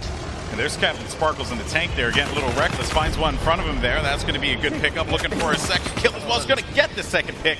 Good job indeed from X Factor Gaming. Every time we've gone on a perspective with him, he has been a beast, just doing the dirty work, man. I expect nothing less from X Factor. If you've ever played with him or you've ever had the opportunity to see him play, he is just an extremely good Battlefield player. Oh, but just as we say that, well, it's the curse of the commentator, isn't it? it's your fault. And there you have it, folks. Congratulations. It was awesome. If I'm correct, I believe that was the German Empire who came out on top of that victory. Well, because obviously the British got the airship, but perhaps they couldn't quite use it to full effect. So the German Empire takes the first round, and that is going to be Stone Mountain's crew, if I'm correct. So awesome stuff. We're going to go into Game 2 in just a little bit. So we'll get that one kicked off as soon as possible. But keep in mind, this is a best of 3. Yeah, it definitely is. Anybody could win at this point. That's right. So will Team Neebs fight back? Will they get that victory? I'd like to think so. I mean, who'd want to see the final game? It's just it's a face-off between the two teams. That would be cool to see. And the airship really did not help out the UK, the United Kingdom team all that much. It was effective, but as soon as that thing came crumbling down, that's it. You've lost it. Yeah, they held full control of that. It was overall pretty solid performance, though, from the German Empire squad. Team Stone Mountain 64, they claim game number 1. So it turns out all that trash talk on the internet, man, Maybe they were just hiding the fact they knew they could win. They knew they could win that. Maybe. Just turtling. Not letting people know. Keeping the the tactics secret for the time being. Anyway, well, we're going to get ready for Game 2 here, which will be starting up. I believe it's already up, so we're going to dive into this one. And another thing to note as well, we mentioned at the top of the show, we talked about the dynamic weather elements, right?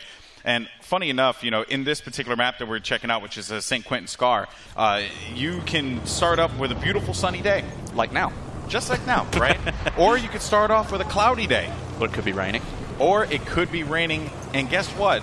It can also happen mid-game too. It's awesome, isn't it?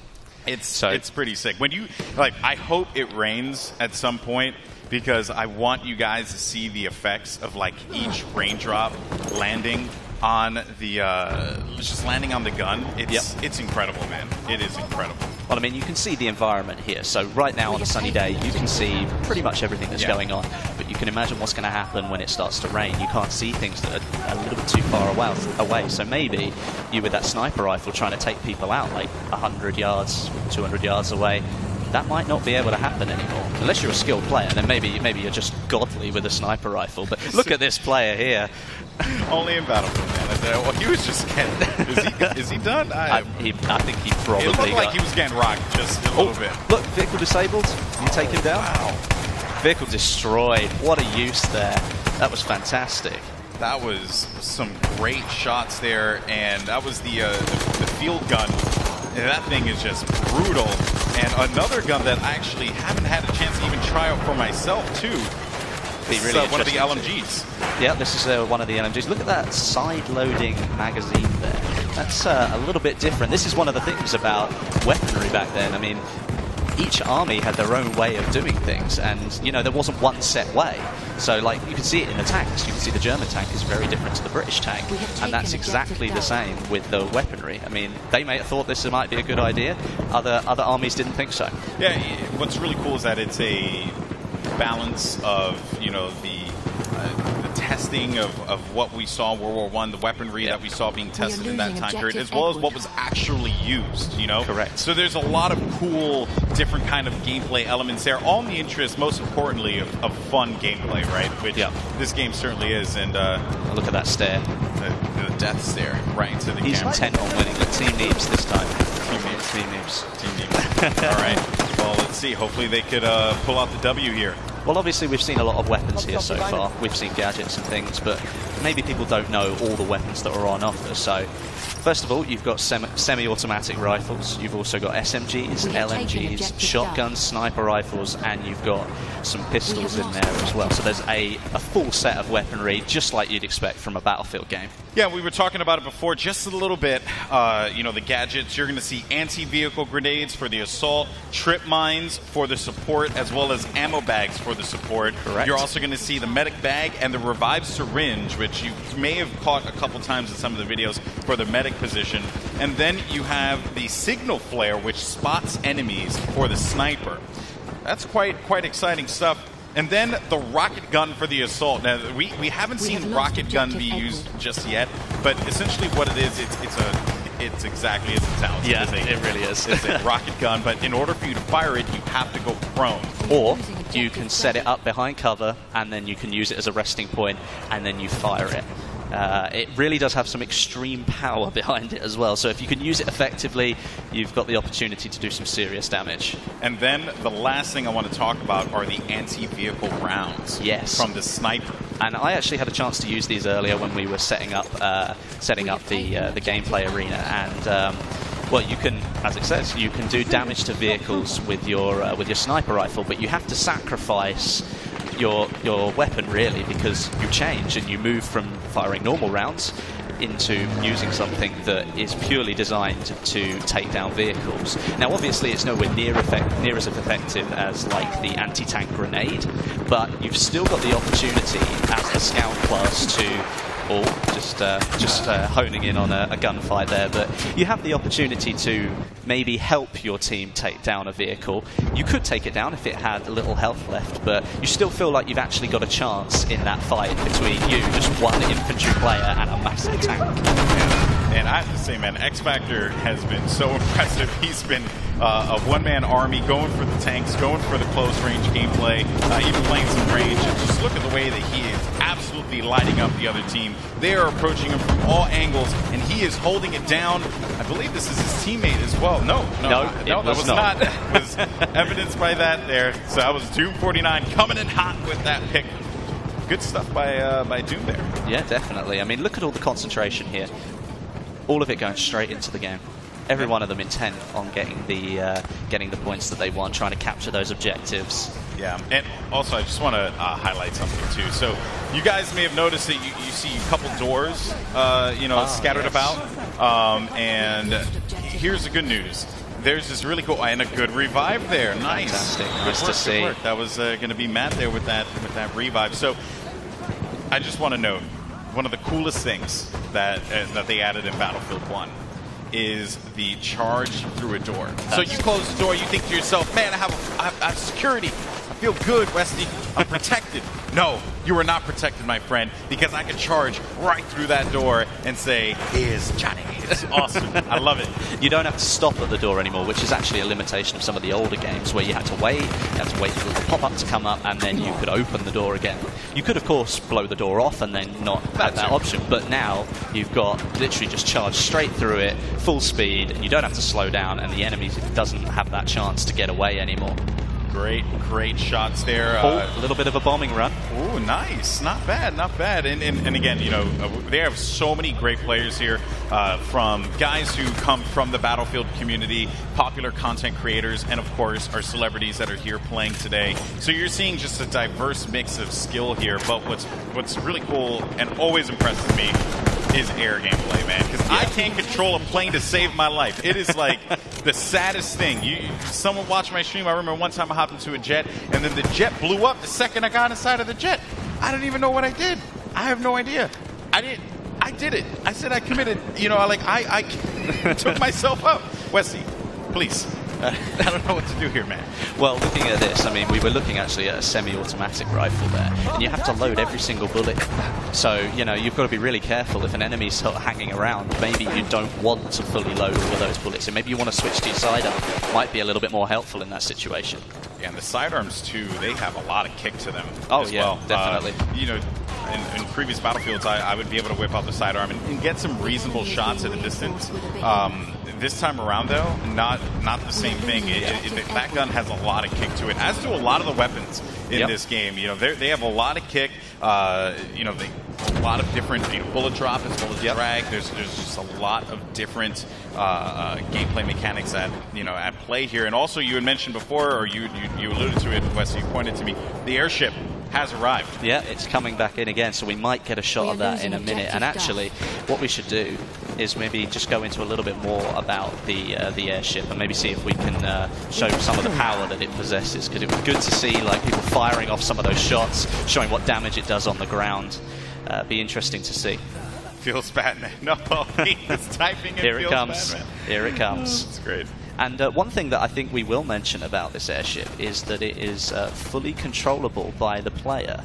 Now, in the past, you might have noticed some of the bigger objects in the Battlefield games, but this one is fully controllable by the player. So all that power, you can take it wherever you like. But obviously, it's a huge object in the sky. It's not like it can turn around in a couple of seconds, so if you want to go somewhere, you better pick that out in your head just as you start using it and then head for it. Don't change your mind, because it takes a long time for it to move around. And you could obviously get taken down by that point and not be as effective.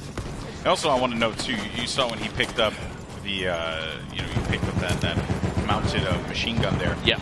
Visibility, right? A lot of these weapons, even when you talk about the airship, right, and what it's able to do, what it's not able to do, it's still a behemoth, right? But, at that time, right, visibility was very limited. Oh, yeah. It was all about protecting yourself. So you'd see like shielding like all over the place. Yeah. Even like some of the armor that you would see back then, because they actually wore full armor in World War I. Yep. It was insane, right? Especially with the weaponry that was at play at the time. But it was like just the concept of running around with just full-blown armor. And even for those mounted machine guns, you see the just the visibility, the lack of visibility that you have. It's a trade-off for such a powerful weapon. Correct. I mean, that's something that you will know all the way through Battlefield 1. I mean, even looking at it here, you can see this tank's just pushing its way on through, but there are certain areas where you're like, right, well, I've got to try and get this tank out of a tiny little gap that I've got myself stuck in. It can't turn very quickly, it can't move very quickly, so you really need to be ready for the situation. You've got to learn how things really work. Like the semi-automatic rifles, for example. Once you fired all those shots, you've got to individually reload, where an SMG might be better because you just pull out the magazine and pop another one in, away you go. So there's all these different, like, sort of intricate little things here that will come into play. And I think that because it's still the Battlefield game that you know, but it's just a little bit different, and it's a little bit, I think it feels better. It's guys, I'm not even kidding, this game is like, look at this, nuts. See the top mounted magazine there getting right in the way, like what you were saying. It's like, people thought that was the best way to do things. We'll get it top loaded so it's easier to fit a new magazine in. Oh, well, it's right in the middle of my face. So, it's just one of those things. Yeah. Now, of course, we have just an update to the score there. It seems like the German Empire is doing a really good job continuing to rack up points. We have just under, I believe, like 3 minutes or 4 minutes for this game before it concludes. And a great run here with the plane. Does a substantial amount of damage there, coming back in for another run. And there's a lot of things that we can cover about this game. You're even seeing it here, actually, when X Factor was looking at it. You can see that wherever there's an explosion, right? Oh, we goodness. got taken down. That's unfortunate. Big Star just ran him over. So, one thing to note, when a tank, explodes, right? When you shoot a shell into the ground, that ground now actually changes shape, right? It's fully deforming. Like you can just lower the ground a little bit to give yourself just a tad bit more cover. And now we're starting to see the rain come into play. So it started off as a beautiful sunny day in St. Quentin Scar, and now it's raining. Oh, but rain is beautiful in this game. Well, I mean, like we were saying, this changes visibility. And for people like pilots in the sky even, like, you're having to drive through rain now. Maybe you haven't quite got the visibility on that other plane that you were looking to try and take down. Perhaps you need to change up your tactics, try and take people down on the ground instead. Here comes the rain, folks, and look at that sight. It's absolutely beautiful. I mean, look at all the background imagery as well. Look how far you can see. You can really see like the battle beyond what you're playing is going on in there as well. That's actually pretty cool. That was a good shot. Way to go, production team. Good job. Good job. The airship doesn't appear to have been damaged all that much. And again, it's the British Army that have got it. So they're doing quite a bit of damage. As a matter of fact, you see those gondolas there, right? They actually host mounted machine guns. Yeah. You can shoot down those gondolas individually. Yeah. They will come crashing down on the ground. So there's just like carnage everywhere. Level cap, though.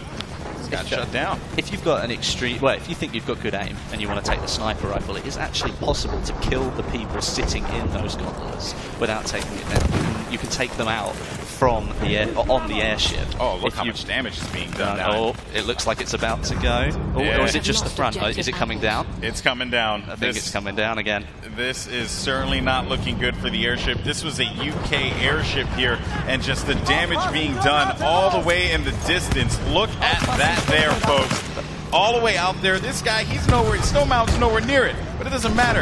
Look at that. Just crashing gone completely down. Oh, man. But it comes down in a different position. It didn't come down there in the last game. The farmland, man. Yeah. Think about the farm. You've got a little bit jutting into some, the town area here, so you can see it's done some damage to the buildings, but it fell in a very different position, so it may not change that location as much as it did before. Yeah, before it was like smack dab in the middle, right? I mean, it was actually a very well-placed one, considering I think the production team got a good shot with that one. Oh, yeah, it was great. Oh, this guy's just biding his time because there's an enemy tank out here. And so he has the tank grenade. Yeah. Oh, he threw. He might have cancelled it. Yeah, he had to cancel. Something that you will notice, look at the weapons here. Because it's raining, you've actually got water falling on the weapon. You can see it there on the magazine quite clearly, that it rests on the weapon, so all the visuals are changing as the weather changes. So not only can you not see as far, but the weapon that you're looking at, it actually has got rain all over it, just like you would expect if it was raining and you were outside. Oh, gets the tracks. Oh, nice job there. Trying to get a pick here. Wiz Khalifa, though, is going to fall down, and that was going to be Gavin who picks up this stop. Look at that intense face right there. Yeah, so intense. And here comes another bombing run and perspective from the plane. First, but that looks fantastic, doesn't it? Look, you can see all the movement in front there by the propellers. That's absolutely incredible. That actually, no! He hit the tree. I don't think he's quite got the power to get going again. No, he didn't. And it's just blown up. And there you have it, folks. The German Empire reigns supreme once again. Snoop Dogg raising his hand in victory. Congratulations to them. Well, that's is that 2-0 now? That's 2-0. But here's the thing, guys. We know that you want to watch Battlefield gameplay. We know that you want to see some of your favorite content creators, some of your favorite celebrities duking it out. So you know what? We got to run it back. Yeah, I think we can let them do that. One more game. Why not? Right? I was told we're going to do 3 games. I'm here for 3 games. We might as well just get it done. Yeah, we may as well. Look at all the teams just getting ready for their 3rd round now. It's interesting to see because, like I said, it's like a shark pit in here. All these amazing players all in one room playing Battlefield 1 together. So you're seeing, like, the most elite players playing. And it's interesting to see because sometimes you might be playing at home and it might be very different to what you're seeing today, but you're definitely getting to see everything that you possibly could about Battlefield 1. Yeah, and for those of you guys who are here at EA Play, you're going to be able to play this game. It is awesome. I'm telling you, like when you pick up, or when you pick up the controller or you pick up a keyboard or mouse, or of course you can't really pick it up. When you put your hands on the keyboard or mouse, you pick up a controller, you get what I'm saying. Anyway, when you do that, you're going to feel it right away. It just, the experience is certainly there. The weaponry too. It's really diverse, which is super fun. Yeah. Right. I mean, each class you can definitely say it feels different to play with those weapons. Like you've got the SMGs, you've got the semi-automatic rifles, you've got the LMGs, you've got sniper rifles. So there's lots of different types of weapons available in there. They're very distinct. So each class definitely has its own role. All right, can the United Kingdom come out on top here is the question. We're going to go into our final game of the show, or 4 Battlefield squads. Of course, guys, just an FYI, we have a lot of cool stuff coming up after this as well. We have post-show coverage, so we're going to talk to the Titanfall crew. We're going to talk to the FIFA and Madden crews as well. We have a lot of fun surprises there, so make sure you guys tune in for that. That's going to be taking place after Battlefield squads. But in the meantime, though, our final game here, Wesley, can the United Kingdom squad come out on top? I think it might be a clean sweep for the Germans. And, it's just because they've got the advantage. In their heads, they're thinking, yeah, we're already 2-0 up. I think we can win this one. But, the plucky Brit may come around and they might win a round. You never know. Keep in mind, Team Stone Mountain versus Team Neebs. Yeah. Team Stone Mountain looking fantastic. Neebs just needs to, they need to pull it out of the bag. They need to get that win on the scoreboard. Dare I say, he's got to pull a Stone Mountain, get the troops in line. Yep. Get everyone ready. Believe in. Advance it to the objective. PTO, push the objective. Get the points on the board. Now it's time. I just heard someone just yell. Was that in the game or was that here? No, I'm almost certain that was someone in the crowd. I think it was AC Bongos actually yelled out loud. He has a very bellowing yell, just sound like real very Sparta-like. commanding voice. Yeah, real 300-ish. Here we go, folks. Into the gameplay. We're going to see some rifle gameplay now. Just look at the scope. Look how beautiful the weapon looks. It's one of those things I like to play with a sniper rifle quite a lot. It's a real, it's a role where, if you get the kill, you feel like you really deserve it. And now when you look at those weapons, you think, wow, that's absolutely beautiful. Oh, the detail. Talking about detail. Look at that explosion. And you see right there the ground deformation that happened when that tank blew up. It sent, obviously just shaped the ground underneath. Oh, no! Bayonet charge! Oh, no! Got him! Oh, Jesse Wellens, you poor thing. I'm so sorry. That was really cool to see, though. But that was so entertaining. But what we were talking about is that the bayonet charge is like more than a sprint. You're going into a mad rage, you're going to take this player down. And right there, I think that's the first. Oh, are we going for another one? No, never mind. Oh, I didn't quite get there. Nah. Oh. Well, then you can see, right, it's a trade-off, isn't it? If you're going to push yourself, if you're going to go for that bayonet charge, you can't do anything else once you've committed. So there's a chance you could get taken out. I mean, he runs up to the window, he tries to kill the guy gets away, and, well, then, obviously, you need to pay the price. Yeah, no matter, like, what terrain, you know, like if you hit a wall, right, essentially is what I'm trying to get. If you hit a wall, you're stopped, right, in your tracks. There's nothing you can do. You're slowed down. You can't sprint again. You can't do anything. I believe you could still shoot your gun, though. I think you can still do that. You can still make sure that happens to defend yourself. But any kind of mobility, though, becomes severely limited, which, of course, is an issue if you're in the thick of things. If you're right in the heart of the battlefield and you go in for the charge, you can pay the price if you don't get that one. And obviously, if you're going for the bayonet charge, you're focusing on that player, so you might forget that you can still fire your way, maybe get yourself out of the situation, but you're going for that player, so you're intent on getting them, and sometimes you just forget those things. Yeah, very true. We covered a lot of elements in the game here, and I know that the community, I'm sure, has a lot of questions about what you can and cannot do. I believe some weapons also have different firing options as well. I believe so. I think there's like a couple that I played. There was one that could do single shot, one that could do automatic fire. So there's some of the weapons, mechanics that you guys are familiar with in other Battlefield games, are certainly there for you to be able to switch out the weaponry and or switch out the style of play, right? Whether you want to go for a more steady shot or maybe you want a little bit more ammunition, things like that. So get in the fray. Yep, get in there. These are some great cinematic shots. They are really good. They show off the environment really well. And obviously, you can see this bit here looking like pristine countryside. I mean, yeah, we've got a little bit of destruction down here at the bottom. A little bit. That's quite a bit of destruction, man. But I mean, like, it was pristine when we started, and you can bet your life that it's been completely leveled by the end of the round. So, oh boy. Well, here's Stone Mountain trying his best here. This is one of the actual ruined villages. This is part of the map, already ruined as it goes along. And as you go to the other side, you've got the pristine countryside. So there's a nice variation on the same map, but you can always make the pristine countryside completely flat if you want to. Yeah, it's just good visualization, right? You know that I'm in this particular portion of the map because it looks, untouched by the unfortunate. Here's the destruction we talked about. People using this crater here as a little bit of cover. You see, they drop right down, and you can take cover here behind the wall and then pop up if you want to. But those explosions allow you to change the environment a little bit more. Losing objective ready. Right from above here. Also, a couple other things too. There are certain structures that you can actually level completely, and it will create a crater underneath as well. So for people who may be concerned about, like, maybe a building completely flatlined and there's no cover, there's opportunity for that because of the ground deformation as well. Yeah, I mean, it's almost like, if you think about it this way, the floorboards sort of crumble in on themselves and there's a bit of space underneath them. So if you crouch down, then there's still that tiny bit of wall that's been left behind, and you're still able to take a bit of cover there. So you might be out in the middle of nowhere with people firing down on you, but you've got the opportunity to take some cover and maybe give yourself a little bit more of a fighting chance. Oh, he just jumped out of that airplane. He bailed. Fast. He was not having any of that.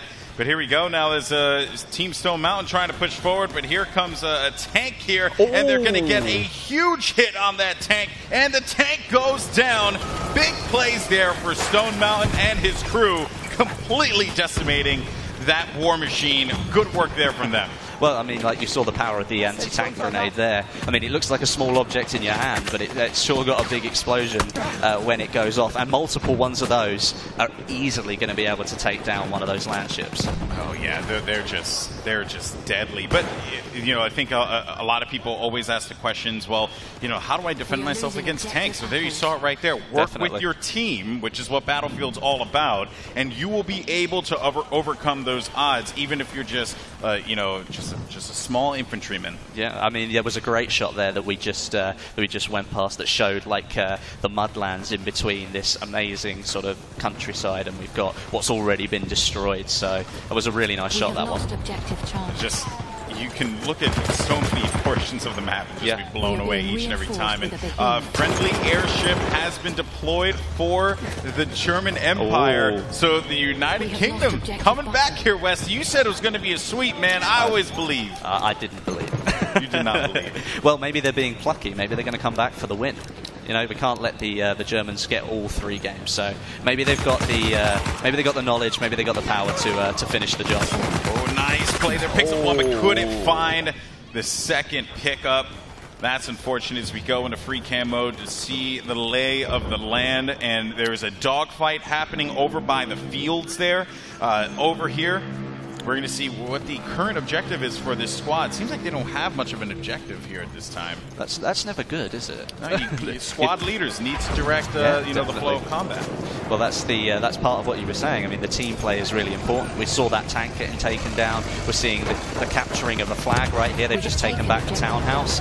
You know, that's turning the tide a little bit back towards the German Empire, who now have control of more of those conquest flags. Yeah, and with the airship coming in favor of the German Empire. Could they turn it around? They could certainly turn it around here, Westy. I would be very surprised if the UK squad will be able to stop this. If this airship is properly utilized, and just look at the shots raining down. Those are just hefty rounds there that are just causing destruction on anyone. And a melee kill happens just there. One thing that we have to think about with the airship is that if you've got a lot of planes in the sky, you could all work together, take that thing down as quick as possible and stop an assault from the enemy, because obviously they're coming from behind.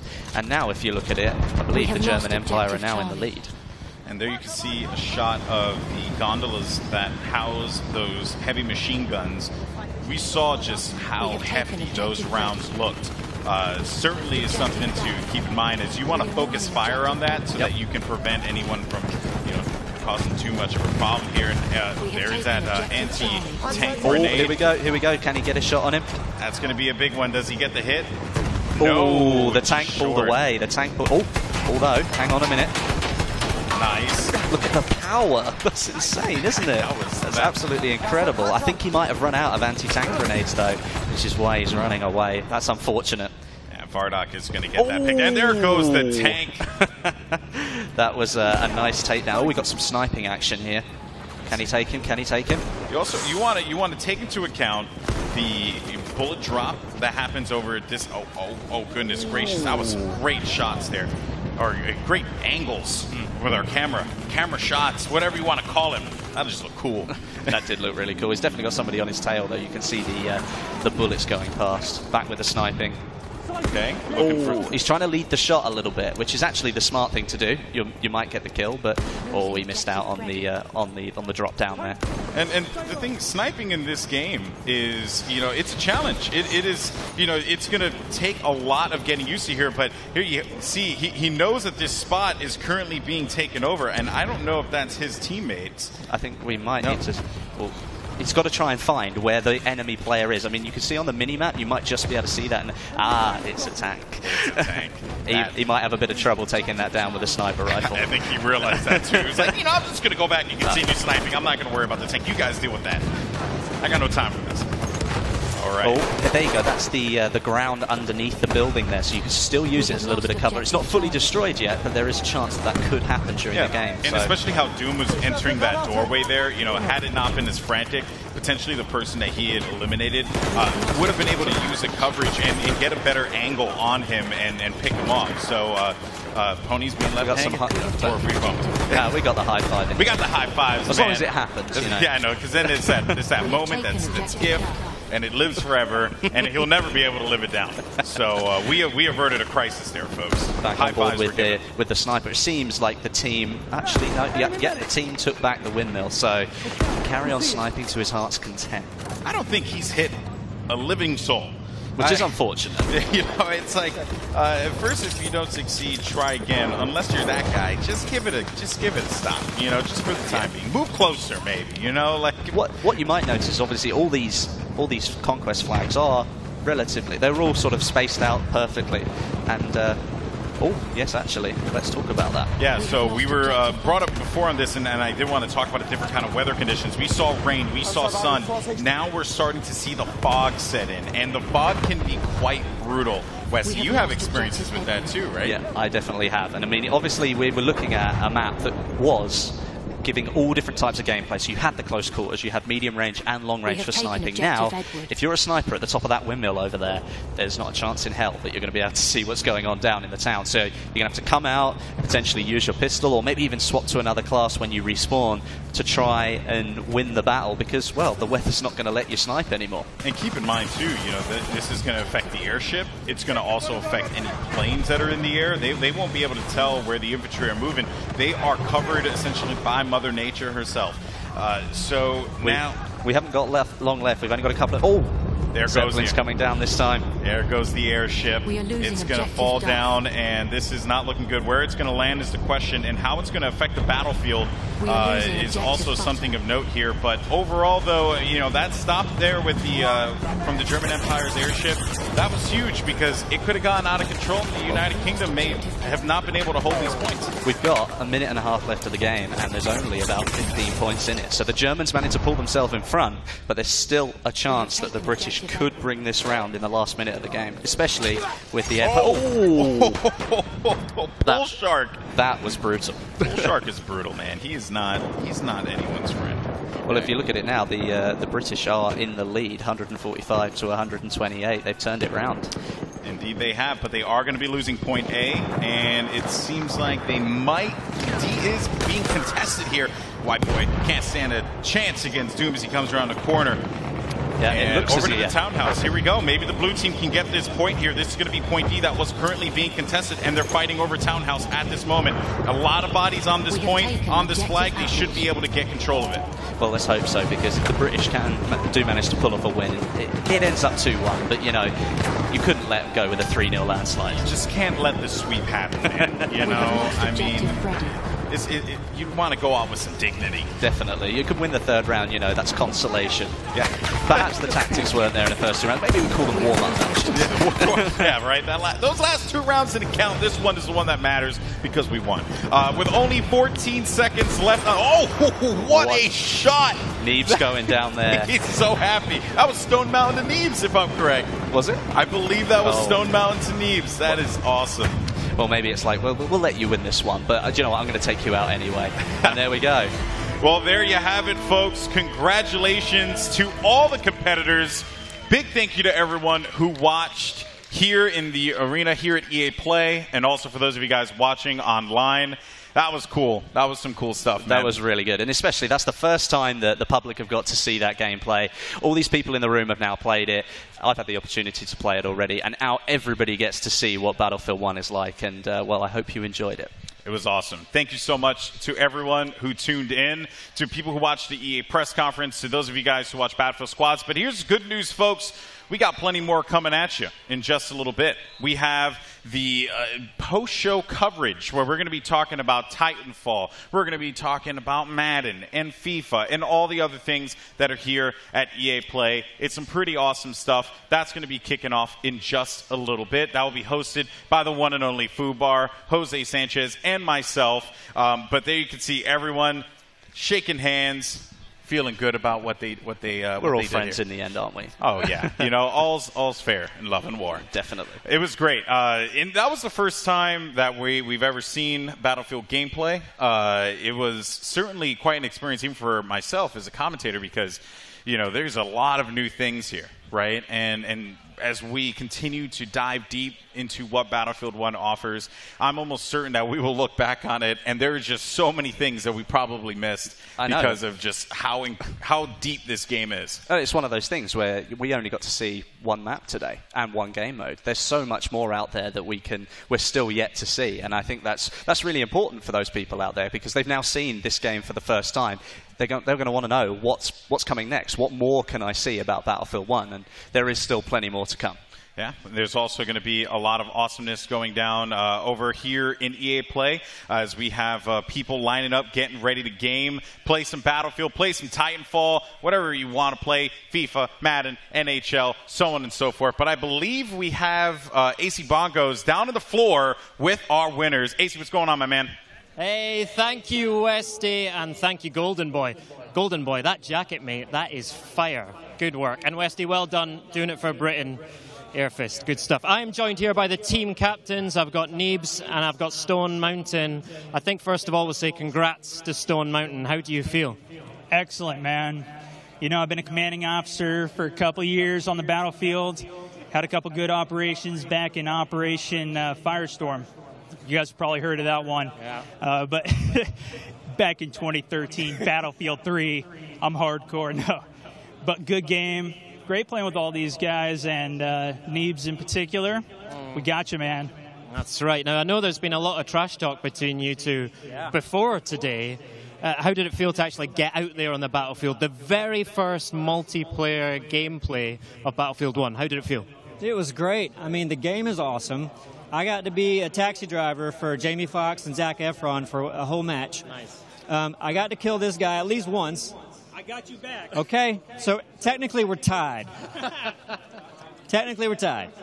But love it. I didn't learn about the gas mask until 3 minutes before that last match ended. So apparently you have to put a gas mask on. Yeah. Pro tip. I think that's quite a big deal in Battlefield 1, right? Now, you are very well known for your call-outs, for your communication. Did that make a difference for you today? Yeah, I was trying to really command the squad whenever we won a game. Shout it out to them, and definitely I'd say it helped out, but I might be biased. Were they listening, or? Yeah, they were helping out. I was working with Snoop as well, trying to guide him. He had a tank rolling on the gunner as well. It was pretty beast. All right, Neebs, you were playing with a lot of players you probably haven't played with before, right? I mean, you're right next to Jamie Foxx here. Who really stood out for you from the celebs that you were playing with today? The celebs, Jamie was needed a little work. He was warming up towards the end, but I don't think he's a natural just yet. He's probably still around, so we can have a word with him afterwards, yeah? Yeah, I mean, in the back of the gun, once I got him there, he started getting comfortable. But, yeah, I'm not sure. I didn't. Doom 49 kept killing me. He's picking, and Anderzel. They were out for me. And you had my friend Major Nelson on your team. How did he do? Did he represent for Xbox? Man, I was so confused with all these lights and things going on. It was hard for me to keep up with who was killing me. But I know for sure Doom and Anderzel, bullies. All right. Well, Stone, your team took it. Who was the MVP on your team for you? To what he was saying, I think Doom 49, he was rolling in that light tank, heavy tank, destroying. But we had a lot of good people. The thing is, when I'm heated in the battle, it's hard to keep up with what everybody's doing. I'm kind of focusing on my squad. So I'd have to look back at the footage, really analyze my squad's work. Yeah, all right. Well, you've got plenty of time for that. Now, it's the first time anyone's been able to get hands-on with Battlefield 1 multiplayer. Like, tell us how it really feels. Like, how would you communicate how the game feels to your audience and to everyone watching? It feels good. It feels gritty, and like it feels tight. When you pull a gun out, I mean, it feels heavy. It feels like it's doing damage. Tanks are mean. Tanks are great. Yeah, there's a kind of brutality to the weapons in this game, right? Do you feel that when you're playing it?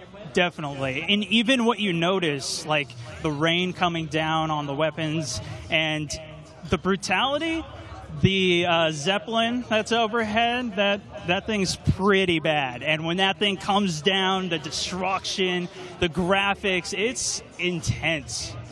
And tell me about the interplay between the different vehicles. Does it feel kind of like what you're used to in Battlefield, or is there new dynamics to the way those vehicles work with each other? I personally think it's very different. I mean, like, one of the tanks has a driver that has a heavy gun, and then you got two cannons on each side. So to me, that's great because you can have your squad in there and you can be communicating, turning your tank to one side and let him fire on the other guy. So and then the animation getting in adds a lot of fun to it. So. Did you get up into the air, Stone Mountain?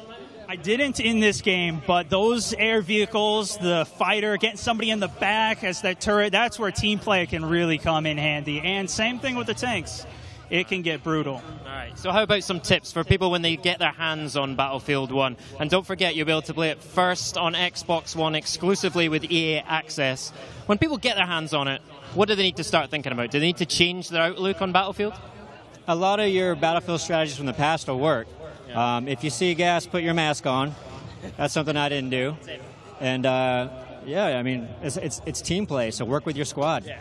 So that working as squads, communication, knowing your role within the team, that's still a big deal for Battlefield, right? Yeah, I mean, watch out for me if you're on the battlefield. But besides that, yeah, squad play is hands down going to be your thing. The air vehicles, being able to ride shotgun inside the vehicle, have 2-3 people in those bombers, that's what's key. Working as the squad overall, that's definitely my go-to tip. Yeah. If this one parachutes in next to you and starts talking to you, then you might want to mute me. You might want to mute me because I'm going to be yelling at you. Yeah, you're in trouble. Tell me about some of the YouTubers you had on your team as well. You had some pretty good talent on your squad here. And we had a lot more, but someone stole them yesterday. Yeah, I don't know if you heard about that. Was this like, what's happening here? Is there dodgy transfer situations? Was it? I worked very hard to build my team, and then Stone started stealing my teammates. Doom was originally on my team. Anderzel took them, man.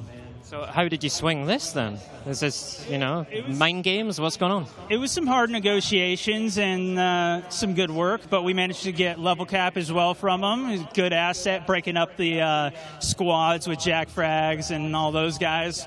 Managed to at least get level cap, and that definitely helped our squad out as well. You had a couple of British players on your team, right? Did they make a difference for you? Jack? I mean, we know Jack's an amazing Battlefield player.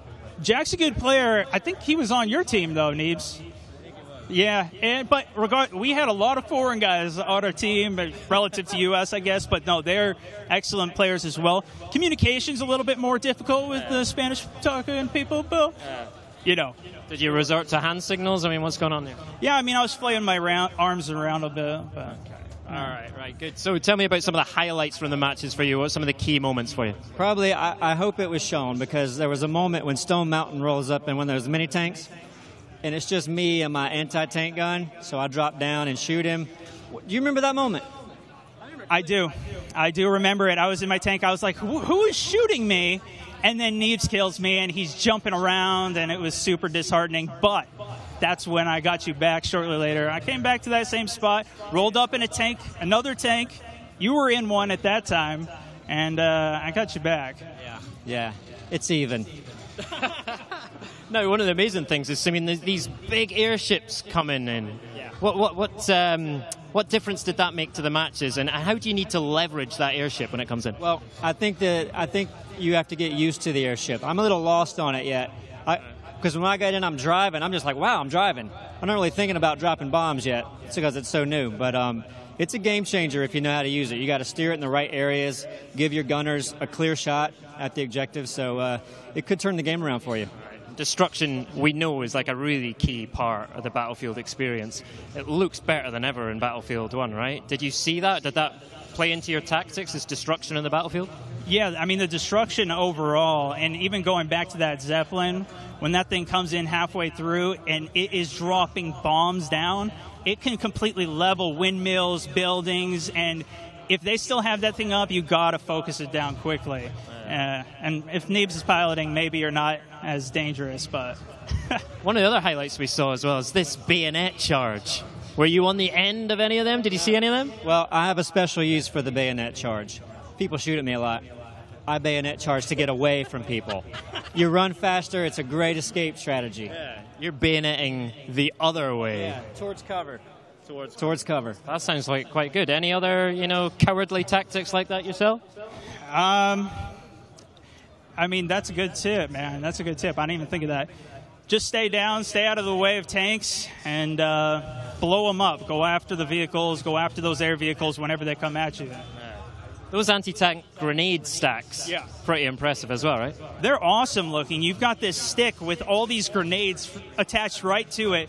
Chuck it at the tanks, and then you've got this bipod missile launcher you can drop out, and it's effective at taking them out. It's just a matter of shooting them. Same thing with even your regular rifles do extremely strong work to the actual air vehicles. You shoot those wings, it actually does a good amount of damage to them.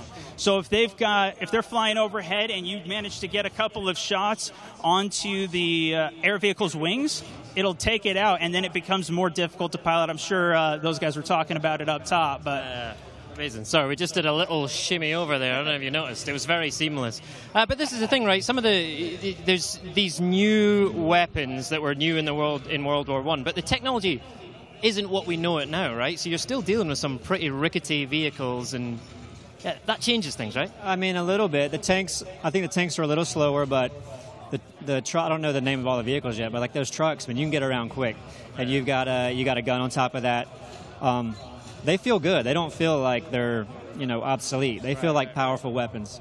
And yeah, I like them. What was the best weapon you used during the games there? I think the land ship is that the big tank with the treads, and that's my favorite. Well, the small tank is really good. You were using that one. That small, the small light tank was really strong. Heavy, that was the land ship you were talking about. That thing's powerful. In terms of weapons, I really like the SMGs. Super fast fire rate. They could really tear people apart. And to your point, I mean, it looks like it's old, but you really feel powerful. And when you have the headphones on, those explosions are going off, you're shooting, the sound effects, it's really heavy, man, and it feels good. All right, fantastic. Well, thank you very much. Congratulations to you, Stone Mountain. I'd give you an award, a trophy, but I've got nothing, mate. So just pride, okay? Take that away with you. You'll always have that. Thanks, gents. I really appreciate it. It's been an absolute pleasure to be here representing Xbox and supporting Battlefield 1, the very first live gameplay of Battlefield 1. And don't forget, you'll be able to play it first exclusively on Xbox One with EA Access. We are signing off. It is just the start of E3 week, and it's been a pleasure. So thank you for joining us, gents. Thank you. And we're out. See you later.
Hey everybody, welcome to our post-show coverage here at EA Play. I am so excited to talk about this first game because we have a lot of coverage here that's going to be taking place. But first, one thing that's really close for me is Titanfall 2, the one and only. I am such a huge fan of Titanfall. Me too. And that's great. I'm so glad you guys are fans of the game. Actually, joining with me here over at the Titanfall Village is Vince Ampella and Drew McCoy of Respawn. Guys, you dropped a bomb.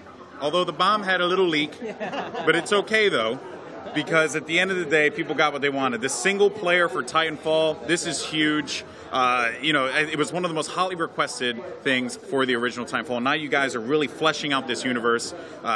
Where did you guys start with all of this? Because there is quite a bit to talk about when it comes to the world of Titanfall.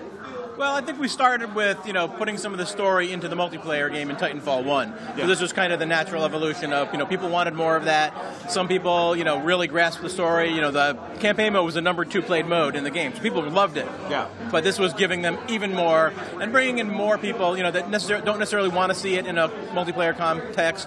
Now they can play it in just an offline single-player mode. So it's, for us, it's great to be able to give more players the chance to experience the world. Yeah, and you're also getting an opportunity to flesh out this universe, right? I think it was one of the questions that I had when I first saw Titanfall, seeing these creatures fly in the air, and I'm just like, what's going on here? Well, this is incredible, So Drew, I want to get your thoughts, because in the trailer you got to hear a lot from the Titan, and that is something that I just did not expect. I thought the Titans were just mechanized dudes, like any other mech thing, right? They're just hulking machines, but they actually have personality. That caught me off guard. Why go in that direction? Well, single player is really our chance to kind of explore that relationship between a pilot and Titan. People picked up on it a little bit in Titanfall 1 and multiplayer, even though your Titan was kind of disposable in a way. And so after the response of Titanfall 1 and how much people really loved that connection that they had, we decided we're going to go deeper on it. So yeah, the Titan is maybe not quite what you expected after the first game. Yeah, so of course we have just so much to talk about, but you guys are not talking about it, right? You're going to keep it. You're going to keep it secret. You're going to make me sad because I want to know more about Titanfall, but you're holding me back from this one. So I guess Vince, when can people find out more about Titanfall 2?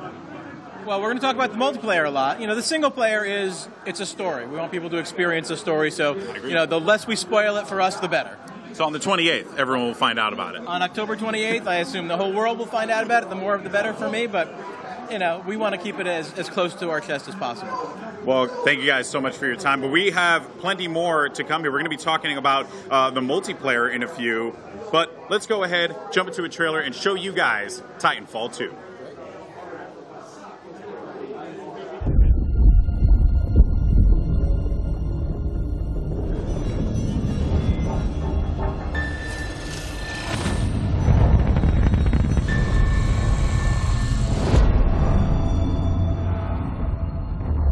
BT-7274. Your data recorder says your original pilot was killed in action.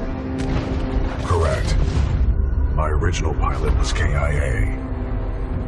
I am now linked to Rifleman Jack Cooper. Who authorized this? We had no other options.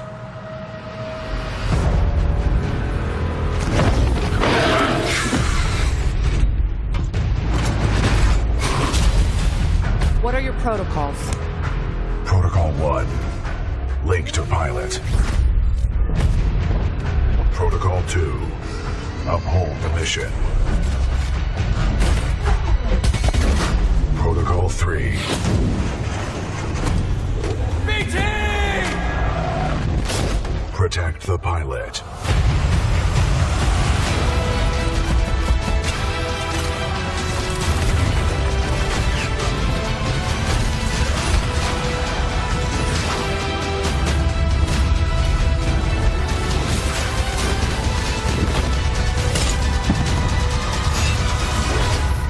Stand by for Titanfall.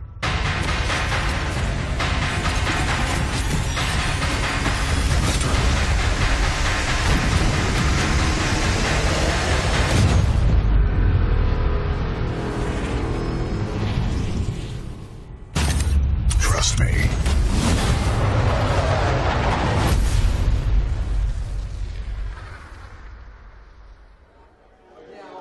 All right, so that was a look at the single player of Titanfall 2. Now, for me personally, anyone who knows me knows that I'm a very competitive guy. I'm an esports commentator, been doing it for many years now, and all I'm about is multiplayer. I love me some multiplayer. So it's time to talk about some multiplayer. We are actually showing off multiplayer here at EA Play. So why don't we dive into what you guys are showing here for the fans who are stopping by at the Nova? Yeah, so we got 60 stations on PlayStation 4. We're showing off a new mode called Bounty Hunt. It's kind of like an evolution of attrition from the last game. But instead of you and your friendly AI versus an enemy team with their own AI, it's your team versus enemy team versus a third faction of AI. It's got this really cool ramp in intensity as you play. More or less boss titans come in and they're super aggressive, they're really hardcore, and it's a lot of fun. It's great for this kind of setting where people have about 10-15 minutes to pick up and play. It's got a high target count. It's good. Yeah, when I actually had a chance to play, the boss titan shredded me a couple times. That boss titan's no joke. So quite a challenge when players get their hands on it. One of the features, though, that really caught my attention was the grapple hook. I am crazy about movement mechanics in games. When Timefall introduced wall running into the competitive arena, I was just like, dude, this is amazing. This is like where it's going. And now you guys are bringing in the grapple hook, and I've used that thing. It is awesome. But there are other abilities as well. So if you don't mind, Vince, talking a bit about what had inspired you guys to introduce the grapple hook, then also the phase shift as well. There's a lot of really cool abilities that you guys have brought in here. Yeah, I mean, the grapple hook, I think, is just a natural kind of progression for the movement system. It's all about that fluid movement, that verticality, getting places that, you couldn't in other games. So that was just like a natural addition. We put it in the game, and it was just so much fun. It's a balanced nightmare, so it took, forever for us to get everything kind of right. And awesome. But for us, it was just, it had to be there. Yeah, when I first used it, it felt a little awkward. I was like, all right, I need to figure this out. How do I incorporate it into my usual flow? Because everything feels exactly the same. You guys also introduced a dash as well, so a lot of cool little features in there. But now we got to talk about, the big thing, the big guy, okay, the Titan. What can we expect from the Titans this time around? What did you guys alter from the first one coming into the second one that fans who are playing here at EA Play may take notice of? Yeah, so we're showing 2 Titans here. There's 6 total in the game. We'll go into more of them later, but this time around Titans are very unique. They're more like characters almost. So the 2 we've got here are Ion and Scorch. Scorch, he's all about fire. He's big, he's a brute, and he's got really cool abilities you can combo. Like you can throw out a gas canister, start spewing out gas, and you can light it on fire with any of his other abilities, and he just sits there smoldering for a bit. And Ion, she's all about lasers and resource management. She's got the cool shoulder laser, particle accelerator cannon, and then an awesome laser core that was in a trailer. So nice. Stuff. I'm excited. And to talk about the balancing of Titans and pilots, because that has always been the big question here. Challenges going into this one, what were some of the things now that you incorporated grapple hook into the fold? You saw some really cool stuff with the grapple hook in the trailer, which we'll check out in a little bit. What were some of the unique challenges with the grapple hook, with the new pilots, with the new mechanics, and also your approach now for the Titans? Well, I think it's about so we have 6 new Titans, all unique, all with unique abilities that are very distinct, so you can recognize them. So you kind of go into a fight a little differently, knowing what you're getting yourself into. Okay. So it makes the fights a little more balanced. You approach them differently. The pilots are all kind of done it differently than they were before, where you can same type of approach, where everything's very well in balance. The mix of all of them together and how you play, you can kind of adapt it to your play style a lot more. So, I think all the mechanics, the different types, the different unlocks, the different progressions, the way the progression system works is just all very, very well balanced. I think we're still getting, to that point, the final touches on it, but the game's really fun. Awesome. Yeah, I know. I think it's important to note, though, by the way, we do have modes without AI this time. We do have that, just so everybody knows. You just dropped a bomb. Vince, I can't handle this. I'm all verklempt. This is insane. I'm sweating now. I got to get the makeup lady, please. Oh my goodness, you just blew my mind away. I'm sure everyone in the community is going to be super stoked for that one. Guys, thank you so much for your time. I really appreciate it. Titanfall 2, playable here at EA Play. I'm going to play a crap ton of it, so I can't wait. But in the meantime, though, we're going to show you guys the multiplayer trailer once again, because we know you liked it, so we're going to give it to you again. I'm going to have my Jose powers and snap it in, so that's going to be awesome. And then when we come back, we have 2 special guests talking about more Titanfall 2 goodness.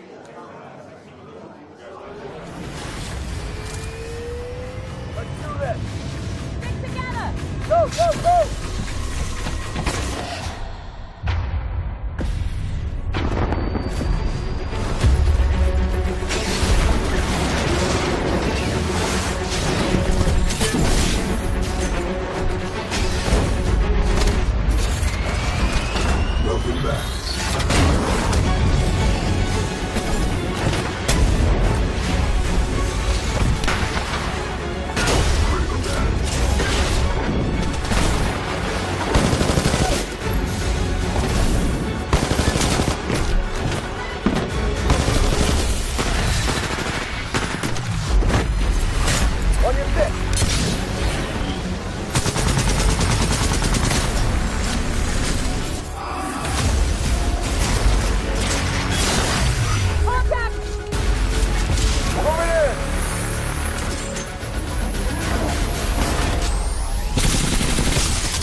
Hey everyone, we're still here at the Titanfall Village, Titanfall 2. Everyone's super hyped about it. Join me is Joel Emsley and the one and only Todd McFarlane talking about some awesome art for Titanfall. Todd, first I want to talk about the cool thing you're doing here this week. And you're actually doing a Twitter contest? Right. Yeah, well, tell us a little bit about that. Well, people come in and they enter. We've got some of the toys that are coming out. We've got posters that we're giving away. We're always about the more fans that we can give stuff to for free, the better, right? So and Respawn's given us some stuff that we're going to just keep pumping out, not only starting tomorrow, but as we roll out all the product here for the next year or two. Yeah, I believe you also have one of the posters here as well. Here's the poster right here. Todd and I will be signing tomorrow. It's beautiful, gorgeous. Awesome. I'm probably going to be the first to get my own Todd McFarlane signature on there. I'm going to be the first. But yeah, check it out. Nice. So let's talk about this. Awesome. Let's talk about this Titanfall 2 artwork, but also let's talk about working with Todd as well. How has that experience been? I mean, this guy is a legend over here. Absolutely, he is a legend, and I've been watching him, since I was just coming up in comics and stuff. That's how I got my break in the industry, and from that I went into games. But it's a dream come true to collaborate with him and have these amazingly, insanely detailed figures that we're producing with him.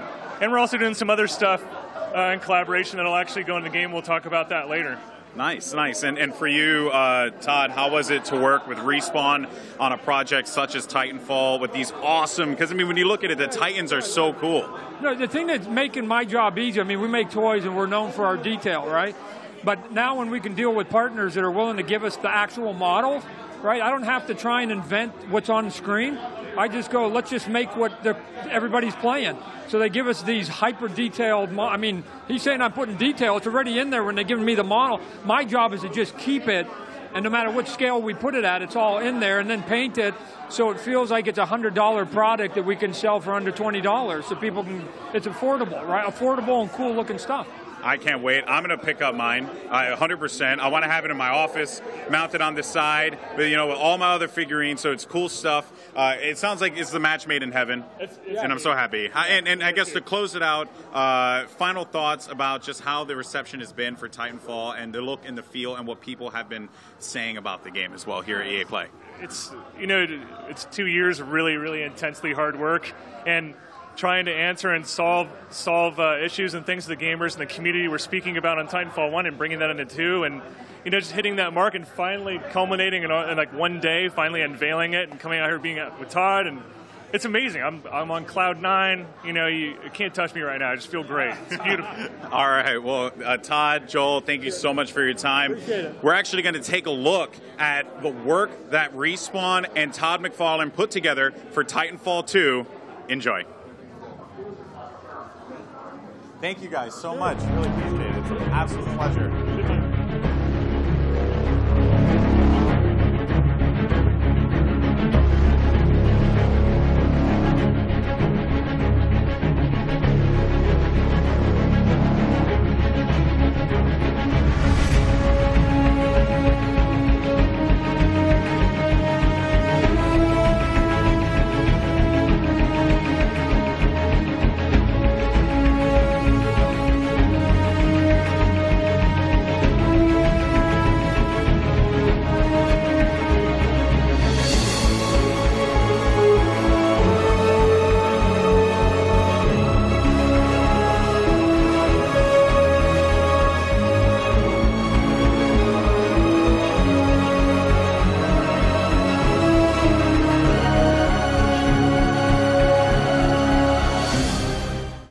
Awesome. Big thank you to the Respawn guys for letting me, talk to them here at the Titanfall 2 Village. But now we have the one and only Don Fubar, Jose Sanchez, down at the studio with some more awesomeness. Take it away, Jose.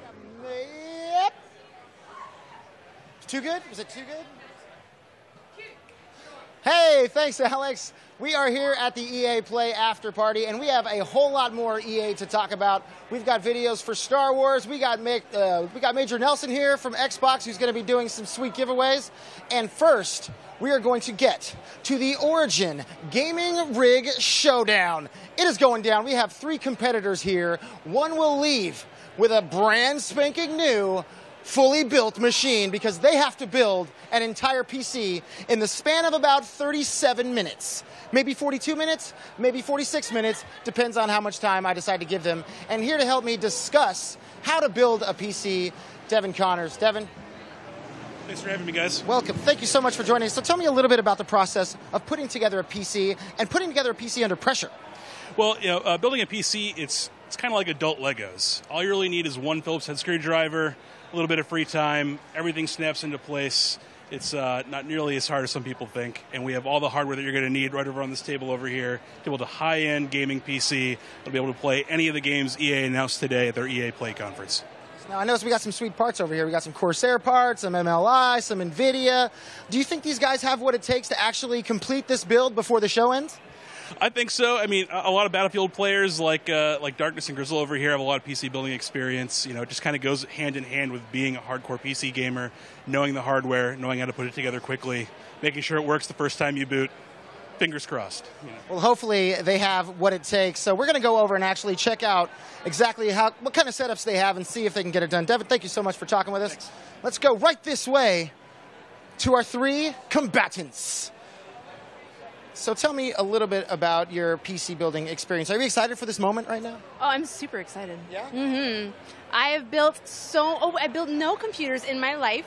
So this is your first time? This is my first time, yeah.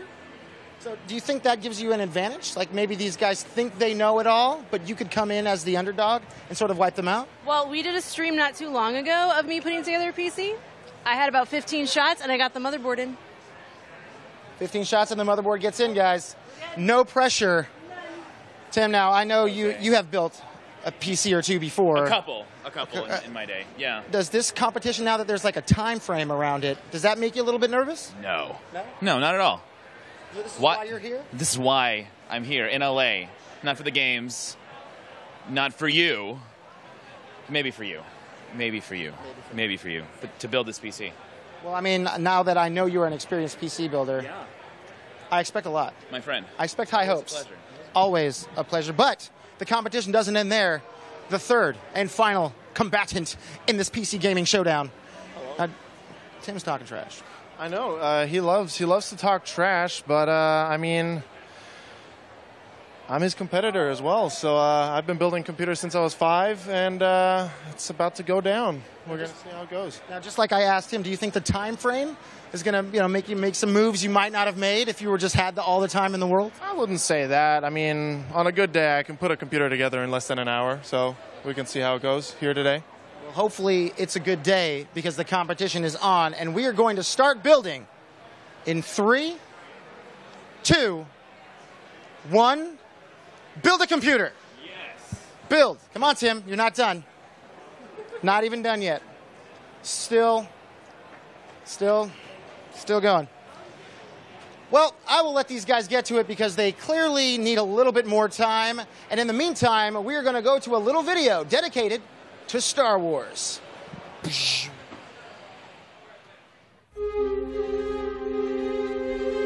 The Star Wars universe is growing day by day with the comics, the films, the games, you name it.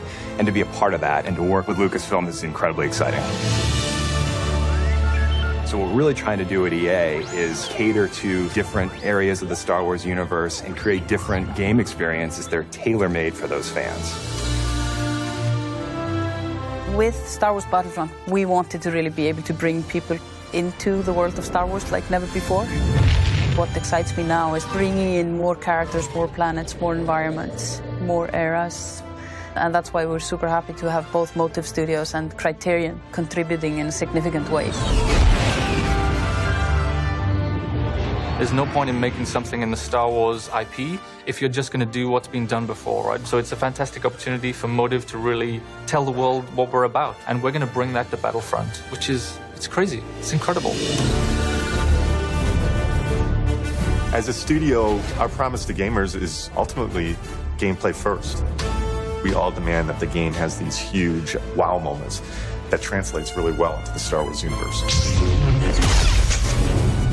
We're going to deliver that Star Wars awe like fans have never seen before. With Star Wars Galaxy of Heroes, we talked a lot about how we grew up as kids with Star Wars, and we collected toys, we'd bring them over to a friend's house, and we'd set up these battles where sometimes it was what we'd seen in the films, and sometimes it was just this random mashup of stuff that we wanted to play from our own imagination. Our aim is to bring in characters from all the films, all the TV shows, and even beyond.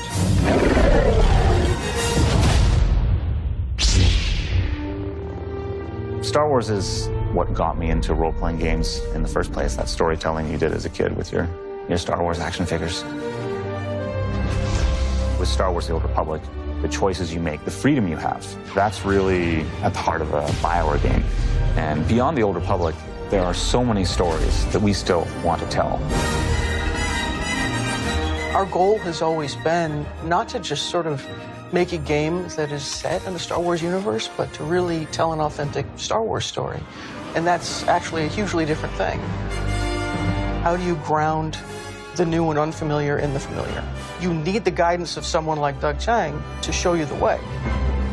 One of the great joys of working with Amy is she is like a film director in many ways, because she is telling her story and I'm helping to realize her world.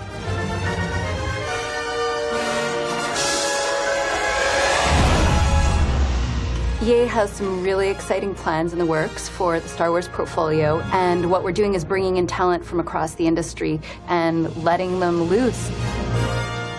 We have completely different games on the horizon, and I just hope that every fan walks away going, wow, I never thought they were going to bring my Star Wars fantasy to life.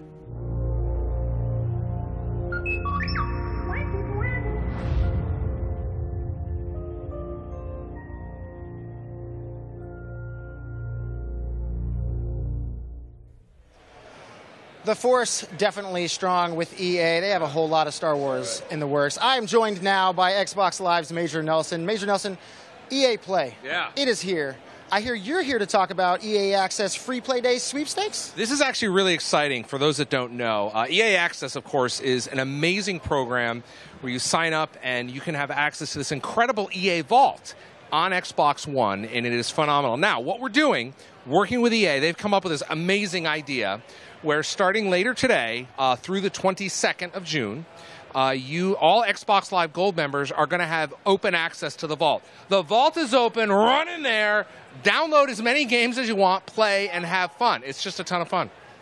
Now, that's the entire Vault has been opened. That's my understanding. The entire Vault is open. And not only that, we're giving away, with EA Access, we're giving away a special Xbox One console and 3 Elite controllers. So you can win stuff, too. So if you're not 2, but 3? Right. So if you're a gold member, you get all these amazing games until the 22nd. Hopefully you'll sign up because you get access to all these great games that we saw today eventually, right? Sure. So you've got access to that, and of course you can also win one of a bunch of Elite controller and a console. So what would you say are your some of your favorite games in the vaults? Well, you know, I love all of them. Of course I love Battlefield. Battlefield's a great. I just came from playing Battlefield 1. What?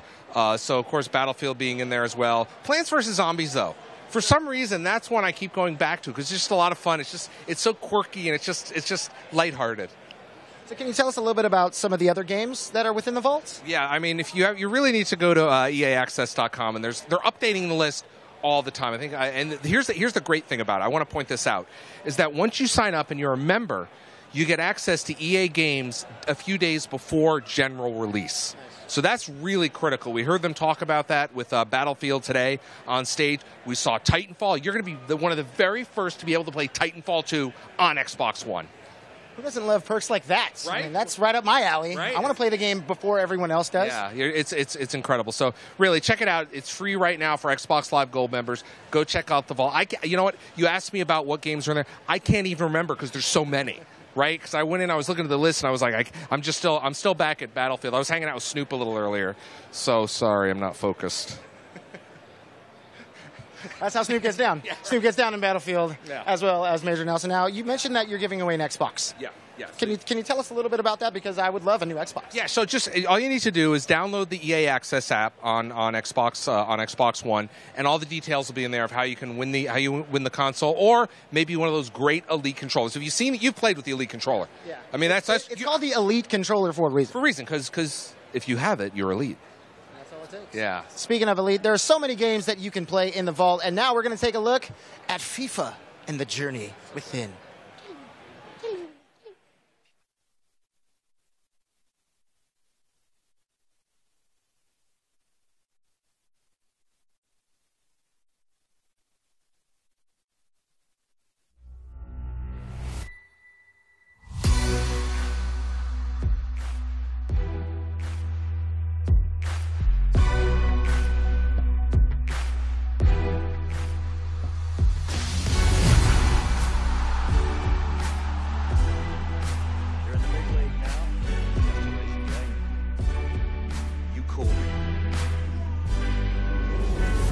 Don't get too carried away.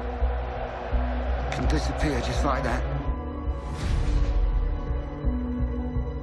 Life doesn't always give you what you want, does it?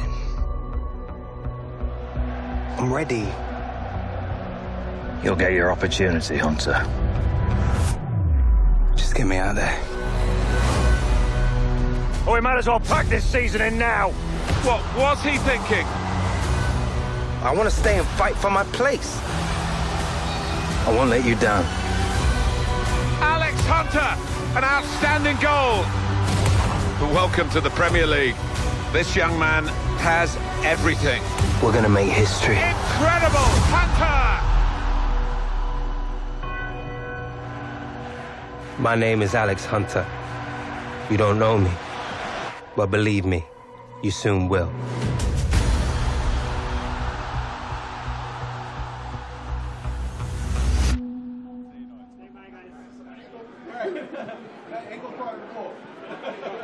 Oh, hello everyone, and welcome to the FIFA Village. Here we go, folks. This is great because we're joined by Matt Pryor, the one and only, to talk about the journey. Right now, soccer, as it no, it's soccer, man. Okay. No. I'll give it to you. All right. Tell me about the journey, man. It sounds cool. My best friend Rob, he plays FIFA all the time, and he was telling me that he was so excited for all the new things coming to FIFA. He wanted to know, can I play as NYCFC or can I play on that club? Right. What are the options here?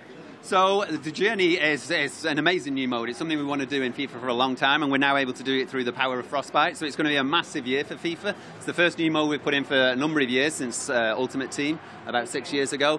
And it's set in England. It's about a 17-year-old kid breaking out, his kind of debut year, breaking out of the academy. So for that reason, you can only play for the English Premier League teams. So my apologies for that, but who knows what's the future holds. The sequel. The sequel. No. It's an amazing new mode. It's something a lot of the fans have been asking for a long time. It really allows us to kind of look behind the scenes of football. We've done an amazing job of focusing on the 90 minutes on the pitch, but football's such a massive sport now. You can live it 24/7. You can get to see the behind the scenes like never before. So it's an area of football we've wanted to bring to the users for a long time, and now we can through the power of Frostbite. Yeah, we never actually. There's so many stories about all the famous football players that are out there, and just like their journeys and all that. So I think this is actually quite a monumental occasion for FIFA fans, everyone to be able to enjoy this. Now let's talk about Frostbite and Frostbite's huge coming into FIFA. I know a lot of people were excited when they saw the announcement. The logo, yeah. So what has Frostbite done for FIFA 17 and more specifically the journey? Well, it's a brand new game engine for us anyway, and it's one of the most advanced game engines there is out there. So we're really excited to bring it to FIFA, and what it does is it allows us to make modes like the journey. The journey wouldn't be possible without the power of Frostbite. So it brings a lot more immersion, a lot more environments to the game, and it really just harnesses the power. It looks really good. So you've played a lot of Frostbite games, the Battlefield, the Battlefield ones, the Battlefront. So you kind of know what it brings to it, and now we're able to harness that power and bring it to FIFA. So it opens up a whole new world of opportunities for FIFA, which is partly the reason we're so excited this year. So paint the picture for me, Matt. Yeah. I am a new customer. I've never bought a FIFA game before, but I love the sport. Right. It's the greatest sport in the world. It is. And a lot of people say this is the FIFA to pick up. Yep. Why? Pitch me on the journey. Well, the journey, so it is. It's an opportunity to kind of, like I say, peek behind the curtain, see a side of football you've never seen before. And from a new user perspective, it's a great mode to kind of get to grips with FIFA because it's kind of an offline mode. It's an opportunity to familiarise yourself with the game and how you play it. And also, it's a window into the culture of football as well. So you will play through the journey and you'll come out being a good FIFA player at the end of it and knowing a lot more about football than when you get into it. And obviously, you will have had a great experience on the route. So it's a mode for both returning new and you know, die-hard veterans of FIFA. If I had my wallet right now, I would throw money in your face and tell you to give me this game. So this is exciting stuff. Matt, thank you so much for your time. I really appreciate it. But we have more FIFA that we're talking about here. We have more FIFA. Absolutely. We're going to be joined in just a little bit with another member of the FIFA team to talk about the gameplay of FIFA 17.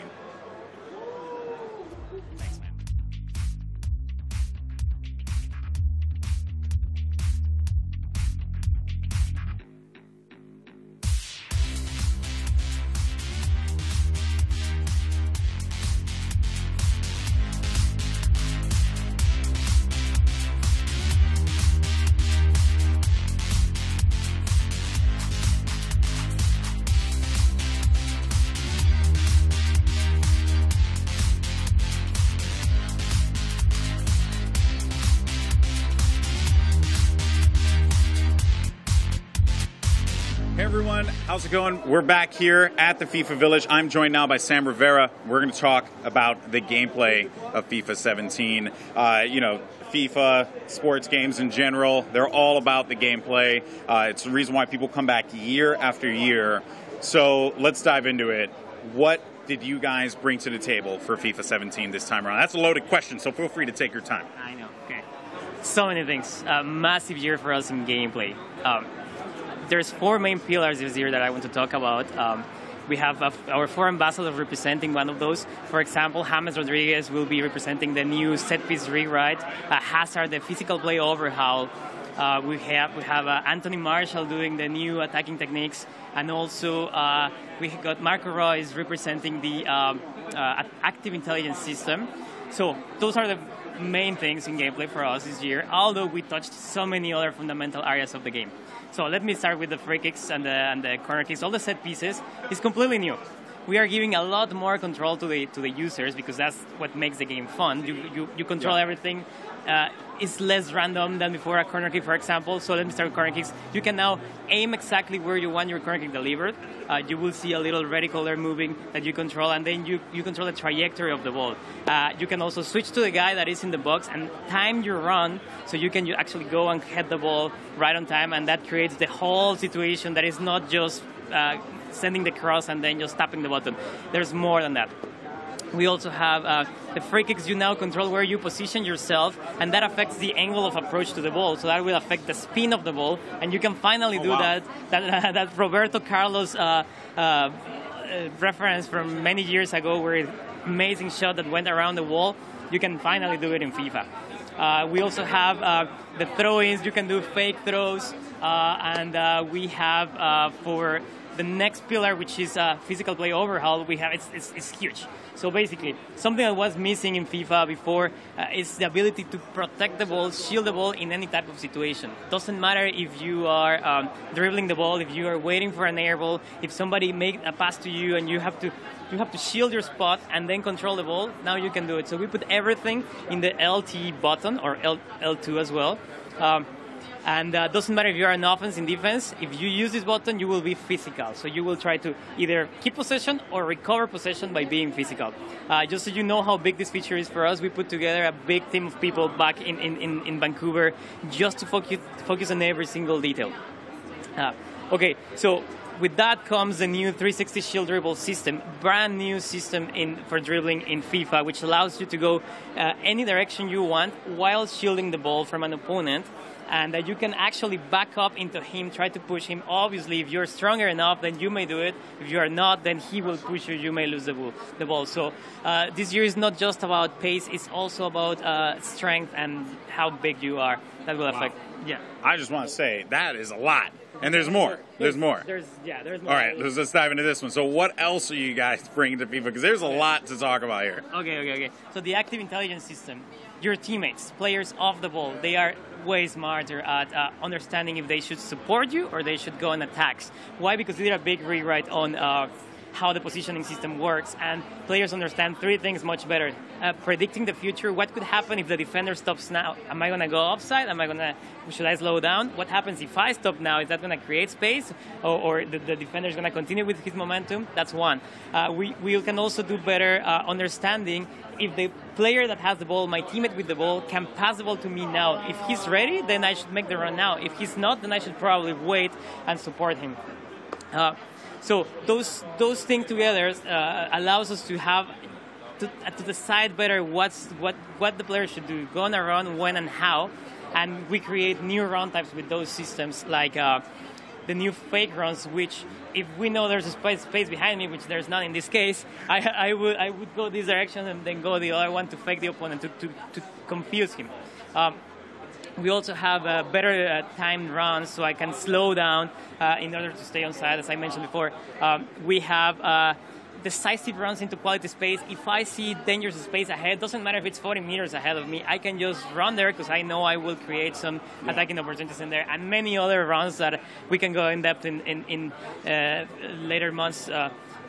We also have the last pillar that I want to talk about, which is, well, we talk about physical play overhaul, the set pieces rewrite. Okay, the last one that we didn't talk is new attacking techniques. Okay. It's really cool. I forgot about it. So what it's doing is giving you more control as well on how you finish the game. First of all, downward headers and low trajectory shots.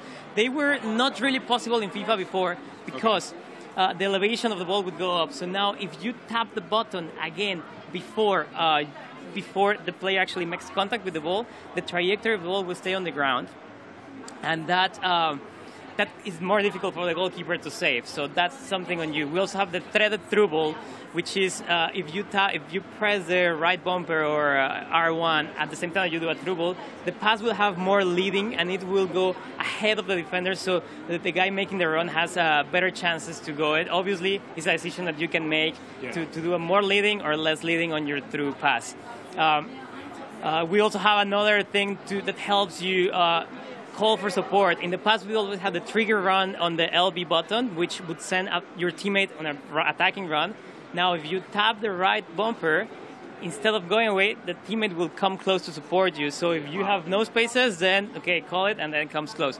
So awesome. It's a lot of things, and that's just the 4 major pillars that we have. As I said, we touched so many areas of gameplay. There's many more animations in the game. We added more animations in FIFA 17 that we have done in previous years, and we touched fundamental things like first touch control errors, so the game makes more sense and you don't lose the ball randomly as it could happen in previous years. So I could... Well, it's very evident that you can literally go on for days and talk about all the new things, and that is how robust FIFA 17 is, which I think is incredible. Here's a fun fact. Not to toot my own horn. When I was in high school, I played a little bit of the footy myself. I wasn't bad. Truthfully, I was terrible. But what I did do really well was defend, right? Oh, yeah. I'm a stocky guy. I'm a big dude, right? You guys can clearly tell. You see the fat. And I would just get back here and I would hold it down, right? And I think that is actually such a cool element that you guys are bringing to the game. I'm excited, and Sam, I want to thank you so much because I think you provided the internet tons of content to break down here, my man. There's a lot of things for sure. Yeah, thank you. Yeah. Well, thank you so much. Well, that was definitely a lot of awesome stuff about FIFA 17, and of course, there's just so much more to come. That's just a taste of it, which is absurd. But for the time being, let's go ahead, toss it over to the studio with my main man, Jose. Take it away, dude. Thank you, guys. The EA Play After Party is still going strong.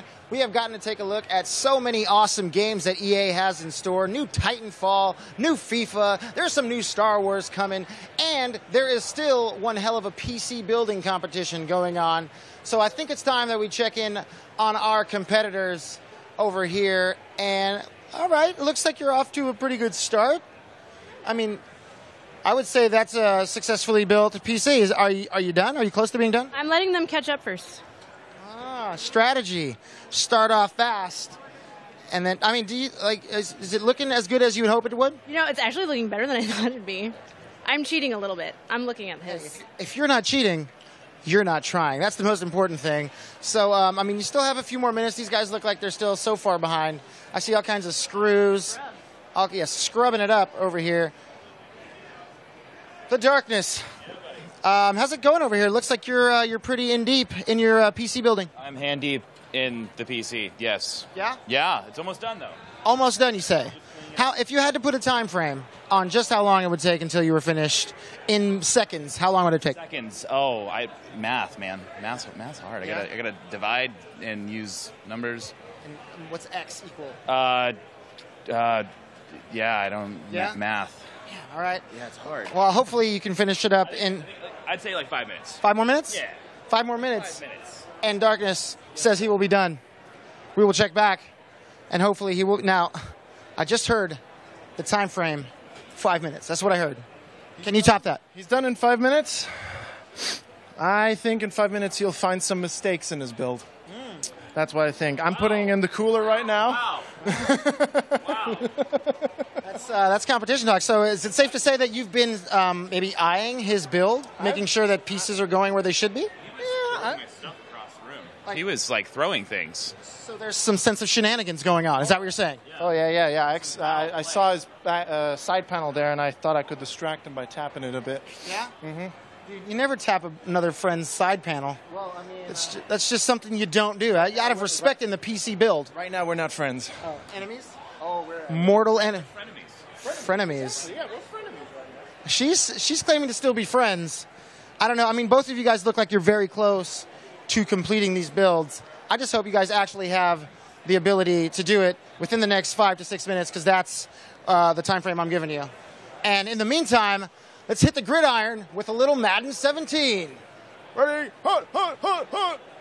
Welcome to Denver. I'm Brandon Gordon alongside Charles Davis as the 2016 NFL season is underway. This the game that shows us. Pioneer started on my corner like the cold rush. Had lining up the block like a gold rush. Saying live fast and die young is what they told us.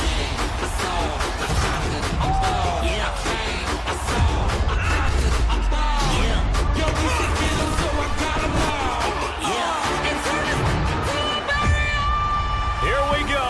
Just 3 seconds left. The Broncos fighting for their playoff lives. The snap, hold, it's blocked.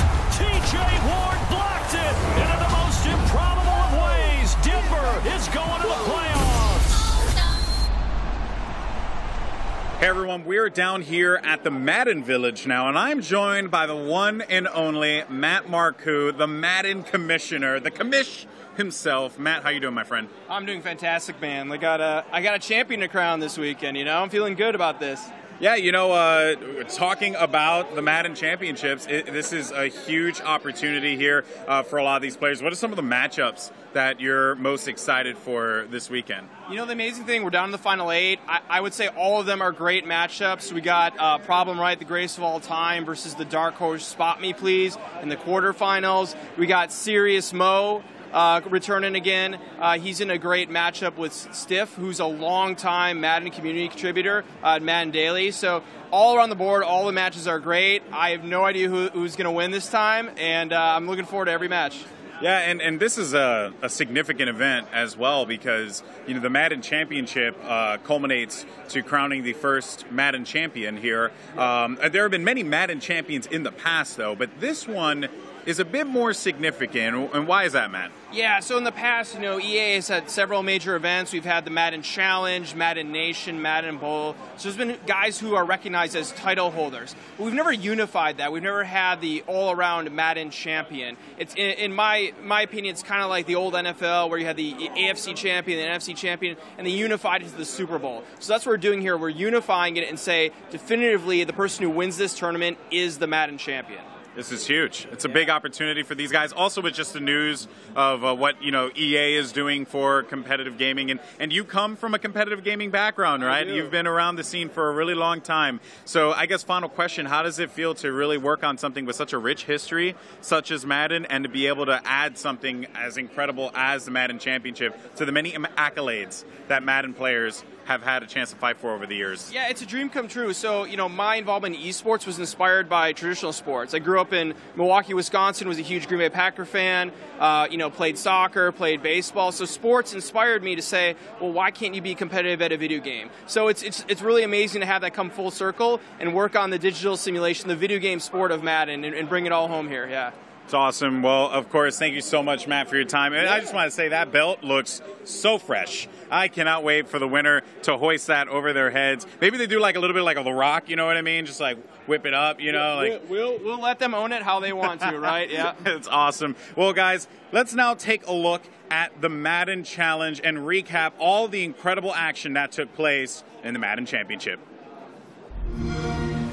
We are here at the EA Sports Madden NFL Live Challenge. This is the semifinals tournament, kids. Single elimination. All these guys are 3 very difficult wins away from $20,000, a $50,000 prize pool.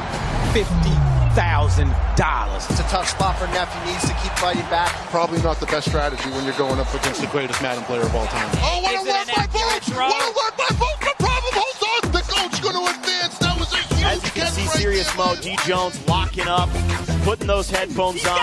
He's got a rack catch. He's got a touchdown. What a play! What a pocket presence! Johnson. And he got the touchdown ball. This is the game we've all been waiting for. And another interception. Let's go, gentlemen. Become the next greatest Madden player of all time. A lot of people feel it's going to be Serious Mo. $20,000 for the first place winner. $10,000 for second. That's a pretty big chunk of change to take Do my best to win. I want to play. I'm ready. Skimbo has always referred to Serious Mo as his kryptonite. We are underway. Now to Morris, but just out of reach. That would have been a big play. The wide receiver, it's Randall. Does he have him? He does with the rack catch into the end zone. Touchdown. This is the fourth quarter of the Madden Challenge Finals for 20 racks. Has space. Then a little pressure. He throws an interception. That could be the ball game. Oh my goodness, look at him. Look at him. Yeah, get amped, Serious Mo. You deserved it. And we got ourselves a new Madden Challenge champion. Play it first on Xbox One with EA Access.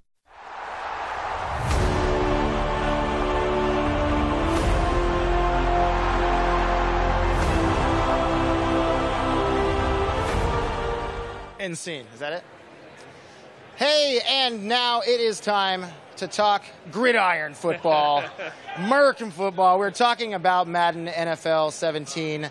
Now, you guys getting to be the announcers for Madden 17. Tell me a little bit about what that experience is like. Oh, well, I mean, it's an honor. You think of the guys that have come before us, Jim Nantz, Phil Simms, Al Michaels, Chris Collinsworth, and Gus Johnson. So following those guys, but also getting the experience to see what it's like to develop this game and get to record the number of hours that we've been able to be in studio together. It's been a very rewarding experience. Yeah, it's been fantastic. You know, we're guys that didn't work together before, and to get this opportunity to work for the Madden franchise.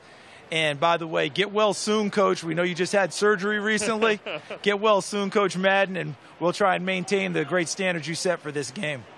So what does it mean for you guys to actually get to hear yourself in the game? Because now, like, whenever anybody plays Madden, they're also going to be hearing you guys. Yeah, it's crazy. As we've started to develop this game, you play it as you build it. So at first you heard a lot of holes in the commentary, and now it's starting to fill in as we get closer and closer to launch. But, you know, I grew up when this game was really starting to grow. I remember racing home with my friends to play this game after school in middle school and high school. So now to be a small part of it on this end, and again, I say a small part of it because, as we've seen, there's 250 people that make this game year-round. So to be a small part of it's something special. Yeah, real small part of it, right? But it's a great part. It's great to be a part of it.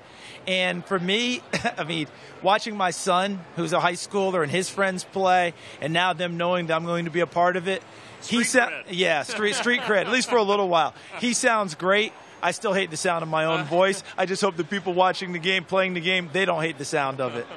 Do you sneak in any audio clips for your son's version of the game? Like, do your homework, touchdown! A little subliminal, right? What'd they call that in the old days with records? Backward masking, where you'd hear the that's what I'm trying to do when I get that done. But he did warn us, actually warned me. He said, listen, I don't want to play the game a little while, and then I know what line triggers. There better be a lot of lines in there, so we still have some work to do. And, you know, mentioning that you guys, this is the first time you guys have worked together, how did that work out? How did you guys feel comfortable working with each other once you started getting a good rhythm? Man, I'll say this with him standing here. I'll try not to get emotional, but no, the moment I met him, he just has some way of making you feel welcome, and I think that the users and the game players are really going to feel that too. He has that style of, wow, Charles, I just want to go and sit down and talk life with him or talk football with him. So it's a very inviting style, and, you know, going down to Orlando, I live in Atlanta, but he lives in Orlando where the game is taped. So I go over to his house, have dinner, meet the family, and we've been able to develop a friendship, which hopefully will help with the camaraderie in the booth. Yeah, he's being really modest about it because he had the job first, and I had to audition with him having already had the job, and I really enjoyed it right from the word go. And I remember walking out of the audition and saying, I really want to work with him. I want to work with Brandon Gaudin, and hopefully people will hear exactly why, because he's fantastic. Well, Charles, Brandon, I can't wait to hear you guys every single time I play Madden NFL 17. Thank you so much for joining me. Get well, Coach Madden. And speaking of getting well, hopefully these PCs aren't dead, because there is a whole lot of PC building still going on, except for one. I only see one man who is no longer building a PC. Tim. I told you. Tim. I told you it was almost done. I told you it was almost done. So you're saying this is complete? It's good to go. What about this screw right here? They gave you extra in case you drop them. You know, we are up here on a balcony. I mean, what about this tool? This tool doesn't look like... I used it to cut my zip ties. The zip ties that aren't even really used. Well, no, I used them. So I used them. This is as complete as a build as you would normally take it. As complete as it would be. Look, I mean, look at that. Look. Oh. Everything looks kind of properly taped off. All right. See, look, zip ties. Bro, that's clean.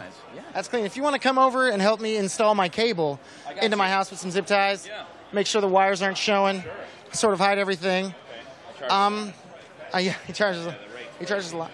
Well, I think it's pretty much safe to say that the winner of the Origin Custom Gaming Showdown, Darkness 49, Tim. Thank you. Congrats on completing. I mean, if it doesn't work, you can just send it home with me. I'll send it to you. I will make sure. You guys, obviously, some sturdy competition. I really thought Grizzly was going to be. Yeah? Yeah. I mean, I'm not going to lie. I wasn't too worried about if I was gonna have to take a look at her setup, looks a little bit more complete than Grizzly's over here. So did you think, I mean, even with the time frame, is this as pleased as you would like to see with what the time you had to build an entire PC? Is this what you were expecting? I'm really impressed with myself, that's for sure. Well, I mean, I got everything in there. I got things plugged in. The only thing I forgot to put this in first. That's what happens. Minus 5 puntos. Really? No. In the Esporta of PC building, that is clearly a mistake you don't want to make. Well, you know what? You tried your best, and I appreciate the attempt. Oh, and here we have the first loser up. How does it feel to be defeated? I feel. I don't know how I feel. Defeated would be a word? I feel defeated. Yeah. I'm absolutely blown away how, like, I had issues with the screwdriver. And I lost a couple of screws on the floor as well, so I panicked about that. He had extra screws. How did you lose screws? I don't, I should have went over there. I should have crossed the border. Yeah. And go over there and capture. Yeah. There's a giant wall that kept you from victory. Yeah. And luckily, Darkness is our winner of the challenge. Heading on back over, the golden boy, Alex. Welcome back to the studio. The Esporta of the Esporta of PC building. PC building is real. Has been won by Darkness. It is. I know all three of our contestants. They're all amazing people. Ulala has no idea how to build a computer. Poor thing. Yeah. But she built it. But I'm going to give Grizzle and say that Ulala is in third. Yeah. Grizz in second, and Tim in first. That's just what I'm calling right now. That's just what I'm calling. Sounds pretty unanimous that Tim has won this competition. Clearly, since his PC... She's also the only person up here wearing like a different colored shirt, and by that, you just lose by default. This is a black tie event. Black tie affair. Black blazer event. You know what I mean? Like, come on, man. It's all about the dark colors. Well, anyway, hopefully everybody will stay tuned to all the EA Access Origin channels to find out more about the latest in EA games. It was a good time. EA Play. We killed it here in LA. Hopefully they had as much fun in the UK Until then, just keep playing games. Courtesy of EA.